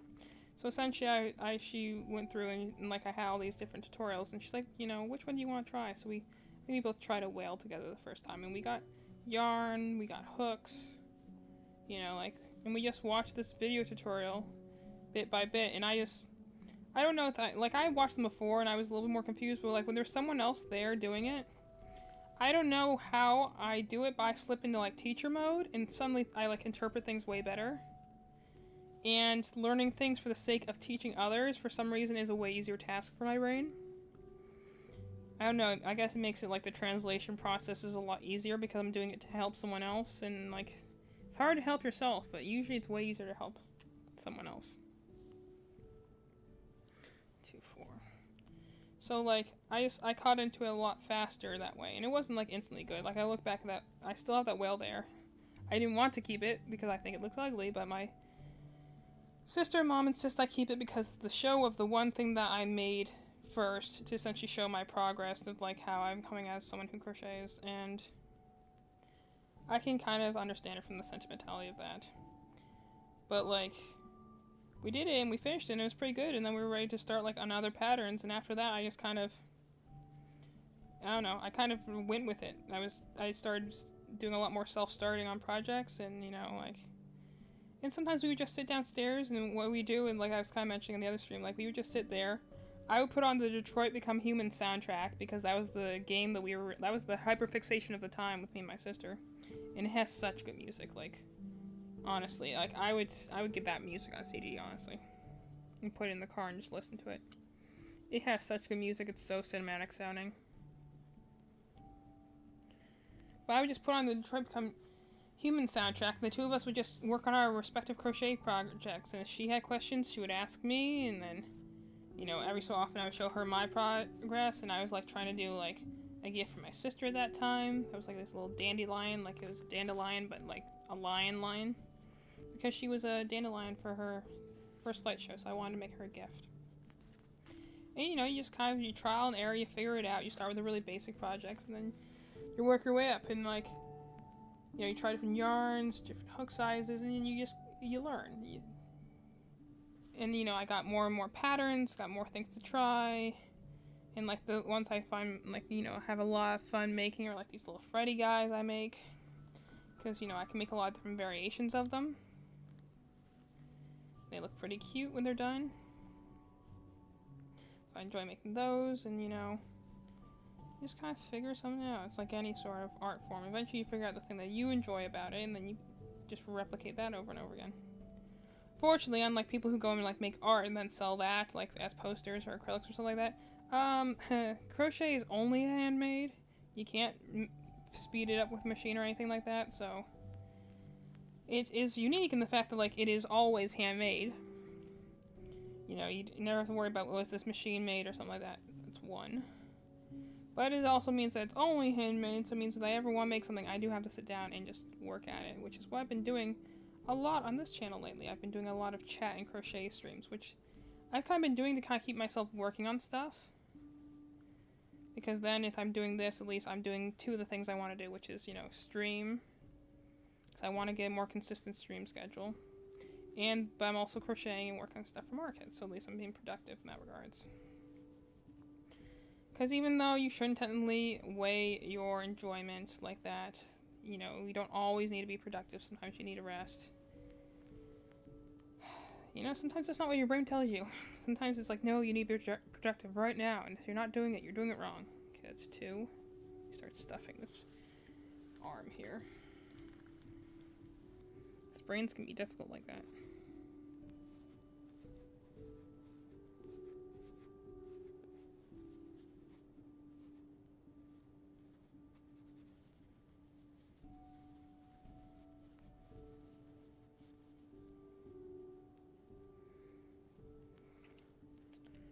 Two.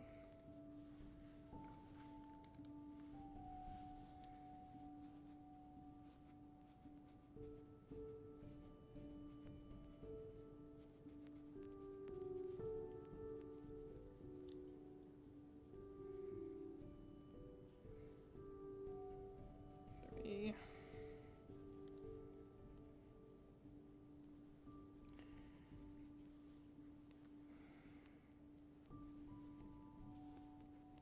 Anyway, what else is there? I don't want to start on major topics because I'm trying to be done in a reasonable amount of time. Because after this, after I'm done crocheting on here for a little while, I'm going to take a little bit of a mental break, go do something else for a little while. That way I can be mentally prepared and ready to have some sort of emotional reaction when I react to the Genshin trailers tonight, around 7. Because I am not an expressive person. It comes with the tisms. But what I'm hoping to do that might be somewhat unique, while I might not have any emotional reactions, unfortunately, that's something that I really would need Madeline here for. And, I know that she probably wouldn't be down for that. She only has so much, like, emotional, mental bandwidth sometimes, especially in the evening, so that'd probably just be tiring on her. Especially because I'm pretty sure there's, like, 75 trailers, so it probably would take a while. I imagine it's going to be an hour or two long endeavor, depending on how long it takes. I'm going to try and keep myself to like 5 or 7 minutes on each character, because otherwise it'll take a long time to get through all those videos. But, what I think I can do that will be interesting is I'm going to rank them. And I'll explain this more when I get to that proper video, but I'm going to rank them like as trailers and to some extent as characters. So like for instance, like my baseline I have is like the one, let's see,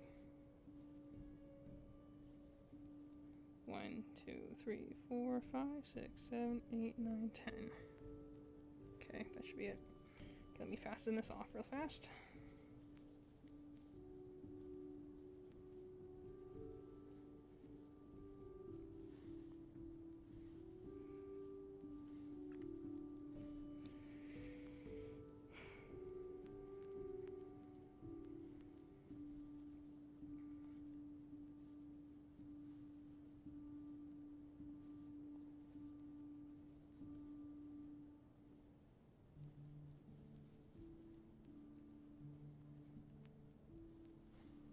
I'm trying to discern if I need to sneeze or not. I can't really decide.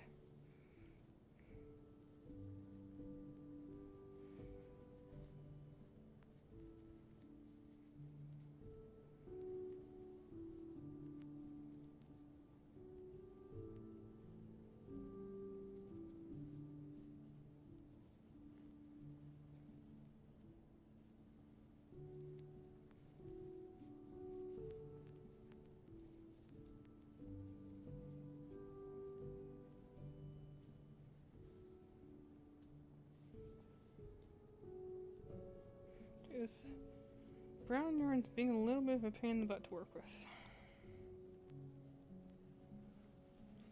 There we go. 1, 2, 3, 4. That's off. Alright. Wait for any arm. There's my scissors.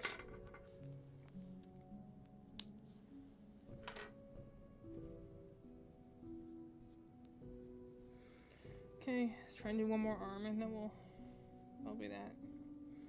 Let's see. Yeah, that only took me about 15 minutes. I could probably make another arm.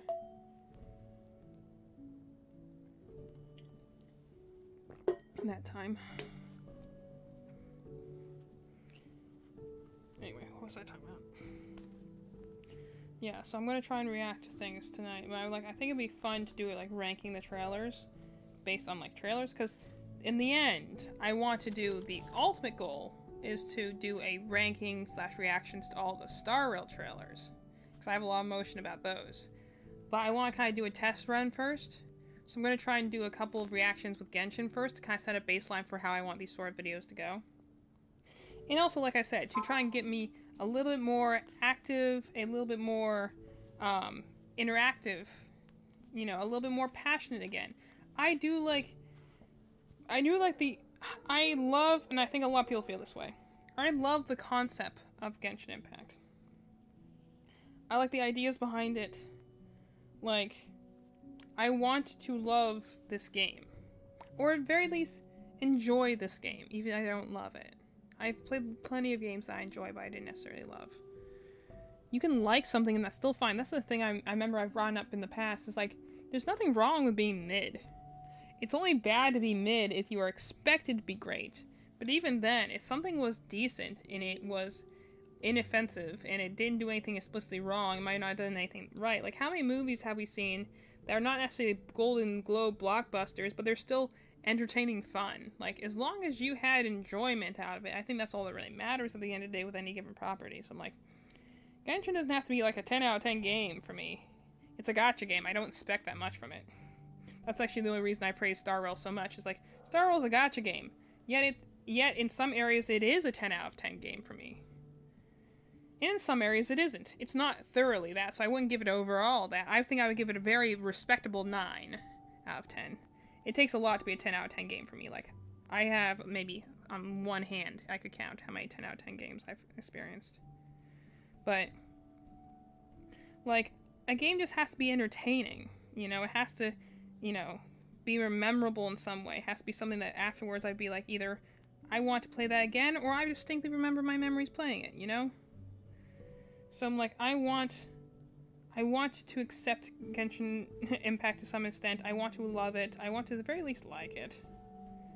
I want to enjoy the game, because I enjoy the fandom, I enjoy the characters. So I want to get past this mental block I have with it. And I was kind of inspired by the series I was watching. Of like YouTube videos, there's this guy who's like, you know, has difficulties like with games, and he calls it his like learning to love series, where it's like, you don't like it at first, but then you learn to love it. I felt that way actually with the second Fire Emblem game I played. 1, 2, 3, 4, 5, 6. Fire Emblem Path of Radiance. The first game I played was Sacred Stones, which is a much more romanticized version, which is definitely much more my vibe. I love some good romanticized fantasy. Give me like, you know, the idealized gothic Shakespearean sort of lovers meeting at moonlight sort of vibes, and I'm down for it. I mean, I think it says something, and like, you know, my favorite ship of that game is the titular knight falls in love with the princess. It's simple, they aren't doing anything new, they're not reinventing the wheel, but it's so sweet, and I love it. But then, you know, I had Path of Radiance, which is a much more harsh world. It's dealing with like racial prejudice, ugh, hard to say word. It's dealing with politics. It's dealing with like the consequences of war, the economy of war, like a lot more serious kind of heavy topics. 1, 2, 3, 4, 5, 6, you know?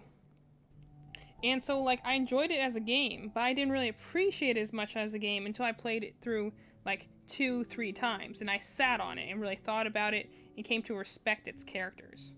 Because from my perspective, the first time I played through it, I actually didn't like it a whole lot. I thought the characters were kind of hard to get to know. The gameplay was very difficult for me at the time because it was a much harder game than playing Sacred Stones. And then I went back and played Sacred Stones a little bit afterwards, and then I went and gave Pathray another shot. And it took me some time to come to love it. And then after a while, and then, eventually playing through the second game, its sequel game, which is definitely, I think, the superior gameplay-wise. Not necessarily story-wise, but is the superior gameplay-wise. It's much more, to be fair, Pathray was Fire Emblem's first attempt at going on a 3D platform and being on a home console, so they had some growing pains. Most games they jump into from 2D to 3D usually have some growing pains, which was what Pathray had. So it was smoothed out a lot in Radiant Dawn, which was its sequel. Which then I came to love and came to be one of my favorite Fire Emblem games, but it's something I gained appreciation for over time. And after sitting and thinking with it. But, it was not my favorite game for a while. It came to be that later. And so, the way you appreciate and like something can be different. So, you can have a very mid experience and yet really love it because you have strong memories of it at the time. Or it could be that, you've been, I definitely get this way sometimes because I play a lot of JRPGs. Sometimes you've gone through so many big, epic, sprawling, emotional stories that sometimes a simplistic little game about, making pizza or something like that can be a real palate cleanser, and you might love it and have great memories of it because it was the simple thing you needed when your brain and your heart were kind of, overtaxed. That's honestly why I play Pokemon so often, is that usually between other really big, impactful, emotional games, I'll go back to something that's easy and simple and predictable, and just have some dumb fun with it. So I say the majority of Pokemon games probably would fall in that mid category. There are some that are great. There are, especially as of lately, there are a lot that hit that mid category. But, sometimes that's not always bad. After all, not every entry, that's definitely the story of the Sonic fandom. Not every game in that series definitely deserves accolades. But the fact that they are always willing to try new things and reinvent themselves is commendable. And also, it does mean that every time you don't know what you're going to get. In the best eras of Sonic, during what we call now the Dark Ages, but we're essentially the early 2000s, they were willing to try new things and to try and reinvent themselves and try and do different stuff, which meant that, you got a wide variety, and it's by trying things that you really kind of find the identity of a brand or a franchise. So, I'm willing to accept if Genshin Impact's a game that I may not necessarily be able to love, but I want it to be a game I can like. At the very least, a game I can play through and, try and get better at, because I would like to try to get better at. And there are going to be some, mental blocks I might never be able to get over. One of the big ones I have to admittedly criticize the game developers on is the fact that there are a lot of character events in the game that were attached to temporary events like festivals or holidays, or were just temporary events. Gacha games do this. The idea is that they want you to come back into the game. They want you to spend time playing these temporary events with the knowledge that they won't be there forever. The biggest thing that bothers me about Genshin Impact in that regards is that compared to a lot of other gacha games, they're kind of stingy about it. For instance, and I play Pokemon Masters. One of the events I played in there was the one for the subway bosses, which I really enjoyed. A lot of fun. I love that story. And it was a temporary event, so it happened, then the characters went out of focus, and then the event wasn't playable again. However, in following years, they would rerun that event. You wouldn't get the same amount of resources you did the first time necessarily. Or at least not always. Sometimes you did, sometimes you didn't. It really varied. But they would rerun the event, so people who missed it the first time, who may have joined the game later, could still experience that event, still get to know those characters better, still get a chance to pull for those characters. Or you have something like Fire Emblem, which has temporary events, but it'll put the relevant details in an archive, and then a lot of the things will just be archived away, so you might not be able to get the same amount of stuff for it, but you'll at least know what's going on. And this is something also that Star Rail does. Whenever they have a temporary event, you'll get a certain amount of limited time rewards if you do the event when it's live. However, if you aren't on at the time or you join late, that event will be archived so that when you are ready to play it, the event is still there, so you don't miss out on any of the story. Because, again, like I said, Star Rail is a JRPG-based gacha game, in my opinion. So, it's important you don't miss story stuff. If they just had an event and then you just made that content non-accessible anymore, like, there would be a gap in the story. So, in order to avoid such problems, they just archive those events. So even if you don't get as much resources off them, you at least know story-wise what the characters were doing, because it's important to know what happened with the story. It's important to know what the characters were up to. Sometimes it's even things that, like, hint at, like, there's this one story event, like, you know, that was in the first world. And it ended up actually, like, it was actually hinting at something that was later on going to happen in the third world. So, like, with that, so it's important to have that little bit of foreshadowing to understand stuff that happens later. This is the biggest thing I will rake Genshin Impact across the coals for, and this is stuff that I've seen even longtime fans agree with, is the fact that any of their events, any of their story events, any of their festivals, whatever, are temporary. They run once, and they will never rerun them again.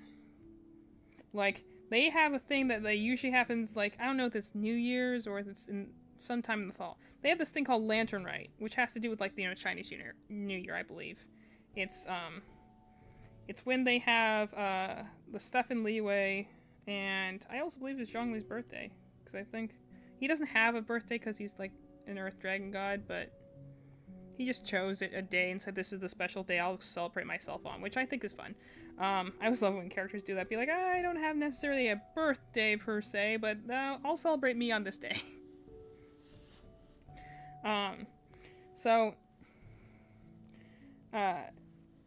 There's like one event I remember that has like this one event he has with like Zhao in it, who's like his small like wind. He's like this like little like wind demon character sort of thing, and he's, for all intents and purposes, at least from all the interactions I've seen with them, he's like Zhongli's like pseudo son in a way. I think that's very cute, but there's this cool event that they has, which is about him kind of like chasing after like some of his past to try to, because he's like, he has this whole like duty to protect this land, but he's the last one left, and then he realizes maybe he might not be the last one left, and so he goes out to search out for this to, like, you know, because he's kind of feeling alone. And so the whole, like, you know, from what I understand of the event, it's a very typical archetype trope, which I do always enjoy, which is you have the kind of loner character thinking they're alone, and going and searching out for something, and then realizing, like, hey, I have friends who care about me, I have family who care about me here, I shouldn't be so stuck in the past. And especially because Liyue is a region that has a lot of history. I think it's like the oldest region. It's definitely got the oldest characters there. That's why I think it's funny. Like, I think Mang was asking me the other day, like, I have no basic lore about, like, Fontaine and, like, New Valette and stuff like that. So he's a water dragon. But I'm like, I think he's only a couple hundred years old, which actually would place him as incredibly young by this world's standards, considering that, like, you have all the Adepti over in, like, Liyue that all are, like, 800 years old to thousands of years old, to, like, the king of them being over 6,000 years old. So, like, yeah, by the terminology of a human, 500, 600, 800 years old is pretty old, but I'm like, by, you know, standards of this world, that actually makes New Valette really young in terms of being a dragon. It all depends on your measuring stick, of course, but I'm like, I think that's kind of funny. Anyway, so you have this one event with, you know, Zhao, and it's about him, like, looking into stuff about the past, and, like, you know, realizing that there are people who care about him now, and it's an important event. And then, you know, like, the thing I think is, like, the reason I know about it is I know how it relates to Zhongli, is that, like, he does this whole thing, they get trapped in, like, this abyss place, and so he, like, uses up, like, all of his strength in order to get all his friends out in time, and he's ready to, like, sacrifice himself and, you know, fall into the abyss, and he thinks, you know, like, he finally is going to die, that he maybe died a noble death. And then, like, at the last minute, you see, like, this, you know, golden energy appear that saves him and teleports him back up to the surface, and then you see, overlooking the cliff, you see Zhongli standing there, and then you realize that even though he had at first, like, said that he was not going to get involved, that he, you know, like, give Zhao his blessing to go do whatever he wants because his life is his now, like, that he was watching the whole thing, and he, like, at the last moment did save him, because that's one of his friends slash family, and he just can't stand to lose anyone else. That's the thing, you know, when you're, that's one row. When you're like an immortal like that, like, you know, that's the only thing. I think that was the thing is that, like, when Zhongli's, like, I believe he's like a former warlord sort of thing. So, like, actual shows of strength could not bother him at all. But, like, I think the only thing he fears at this point is losing people. Because at this point, he's been through that so many times that it's like, that's like the one thing that does really sting over the years. Is losing people, seeing your friends disappear, and seeing them be forgotten. Like, you know. They have a very similar thing. Like I said, that's the thing. Is funny that like Star Rail and Genshin have a lot of things in common, like lore-wise and theme-wise. Because the Second World in Genshin also has very similar ideas of like dealing with immortality and how time changes people, and very deep. It always gets very introspective. And so anyway, point being, that's a really interesting event there, in which I would love to see through. However, it was attached to a temporary festival, meaning, unless they've changed something since the last time I checked into, like, you know, the mechanics of how this game works, which they might have, and I might be wrong, and I would love to be wrong. But if I'm correct, that festival was a temporary one-time event, so it means that you can no longer access those scenes, you can't access that quest anymore, so you can never see this important moment of character building for Zhao. So if you like him as a character, it sucks for you. You just don't get to see the scene anymore. You don't get to see this moment. And that's my biggest thing I will rake that game through the coals for. Is why not do what Star Rail did, mind you, the game that's owned by the same company. Why not, when you have these festivals, you don't have to run them all the time, but say every time you do a new Lantern Rite festival, why not include it as a like archived event that when the next Lantern Rite festival comes around, you'll do the current one, but then also give access to the previous ones if you want to play them, or you miss them because you joined the game later. That's two, you know, or like, you know, because you don't necessarily have to have them, like, Star Rail has them and archives them all the time, so like as soon as an event is done, it's archived and you can access it at any time. But like, even if Genshin didn't do that, why not rerun old events? Like, especially since a lot of them are based on like yearly festivals. You know, like you might not have the Lantern Rite things all year long, but maybe like at the time when that new Lantern Rite thing comes up, you'll be like, well, here's the one for the current year, but here's also, we'll rerun all the old ones. So if you missed the previous story beats, you can still see the old ones. Just, I remember, I think, someone told me about it. It was like, I think they said the character's name was like Albedo or something like that. I think I knew who that is. Vaguely. I've heard the name before. It's a very... That's the other thing Genshin, I think, has some issues with this. Some characters' names are easy to remember, and other characters' names are, like, so strangely spelled that you're just kind of like... they all blur together into one big thing sometimes. That's 3. This last one should be 4, I think.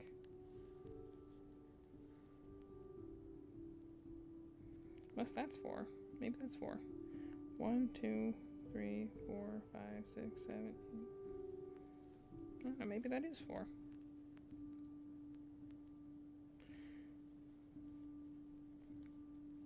It might be. Let me check.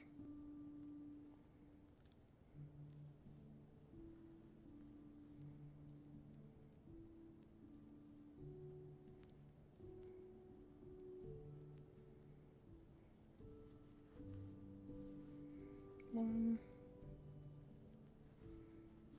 2. I've said before, the biggest issue about making multiple parts is that sometimes you go back and look and be like, these look different. That's not good.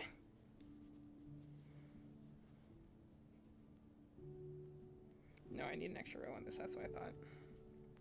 It's hard to tell sometimes, though. I want to make sure I didn't lose track by accident. Anyway, that's 3, so I need one more row. So, like, the biggest thing is, like, you know, they said, like, there was this one quest or something like that that has to do with, like, this character named Albedo. And apparently he doesn't do as much in the main storyline. So, like, there's this event that explains a lot of stuff about him. But it's in a temporary event. So it means if you missed that event the first time around, you just don't have access to those now. You have to, like, look them up on YouTube if you want to. And the thing is that I'm like, if I could look it up on YouTube, I could just look up the whole dang game on YouTube if I really wanted to. I want to play it, and enjoy it, and do it with my own characters. So that is something, again, I know there's going to be certain blocks for me trying to enjoy this game. There's going to be certain things that's going to be hard for me to get past. But, again, I'm making an effort. It's going to be New Year's soon. Consider this a resolution. I'm going to try, again, to play more games, and one of the things I'm going to try and do is I'm going to try and enjoy Genshin Impact. I'm going to try, even if I can't love the game, I'm going to try to learn to enjoy it. I'm going to give it another chance. Maybe all I need to do is play it with friends. Maybe all I need to do is just play it with better characters. But, like, I want to give this game a better shot. And, you know, try and enjoy it for what it is. And then I will inevitably go and make an essay comparing it to Star Rail and how Star Rail's a superior game in most ways. Because content. I don't mean that in a mean way. If you really love something, you go and analyze it. At least for me. Like, if I didn't care about this, I would just give it up as a lost cause and move on with my life. I'm like, the fact that I do enjoy these things is why I keep belabor them. Also, special interest, hyperfixation, I'm mentally ill, you know, all that fun stuff. Anyway, we got two little arms here. Got two arms, and a head, so Freddy is coming together. But let's see how we are on. Okay. So yeah, we're about 3 o'clock now, which is about when I said I wanted to break. So let me answer messages.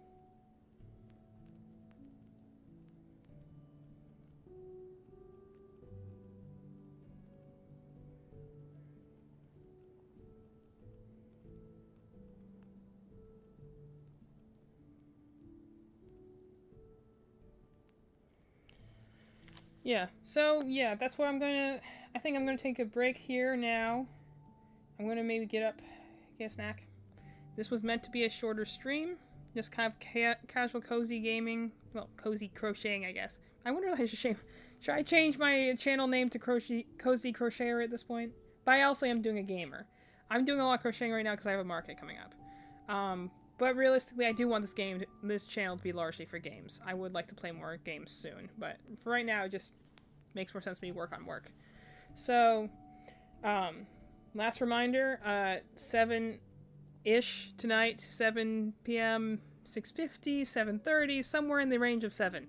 7 p.m., I'm going to do a react to all the Genshin demos, I think. It's either the demos or the teasers. I have to double check.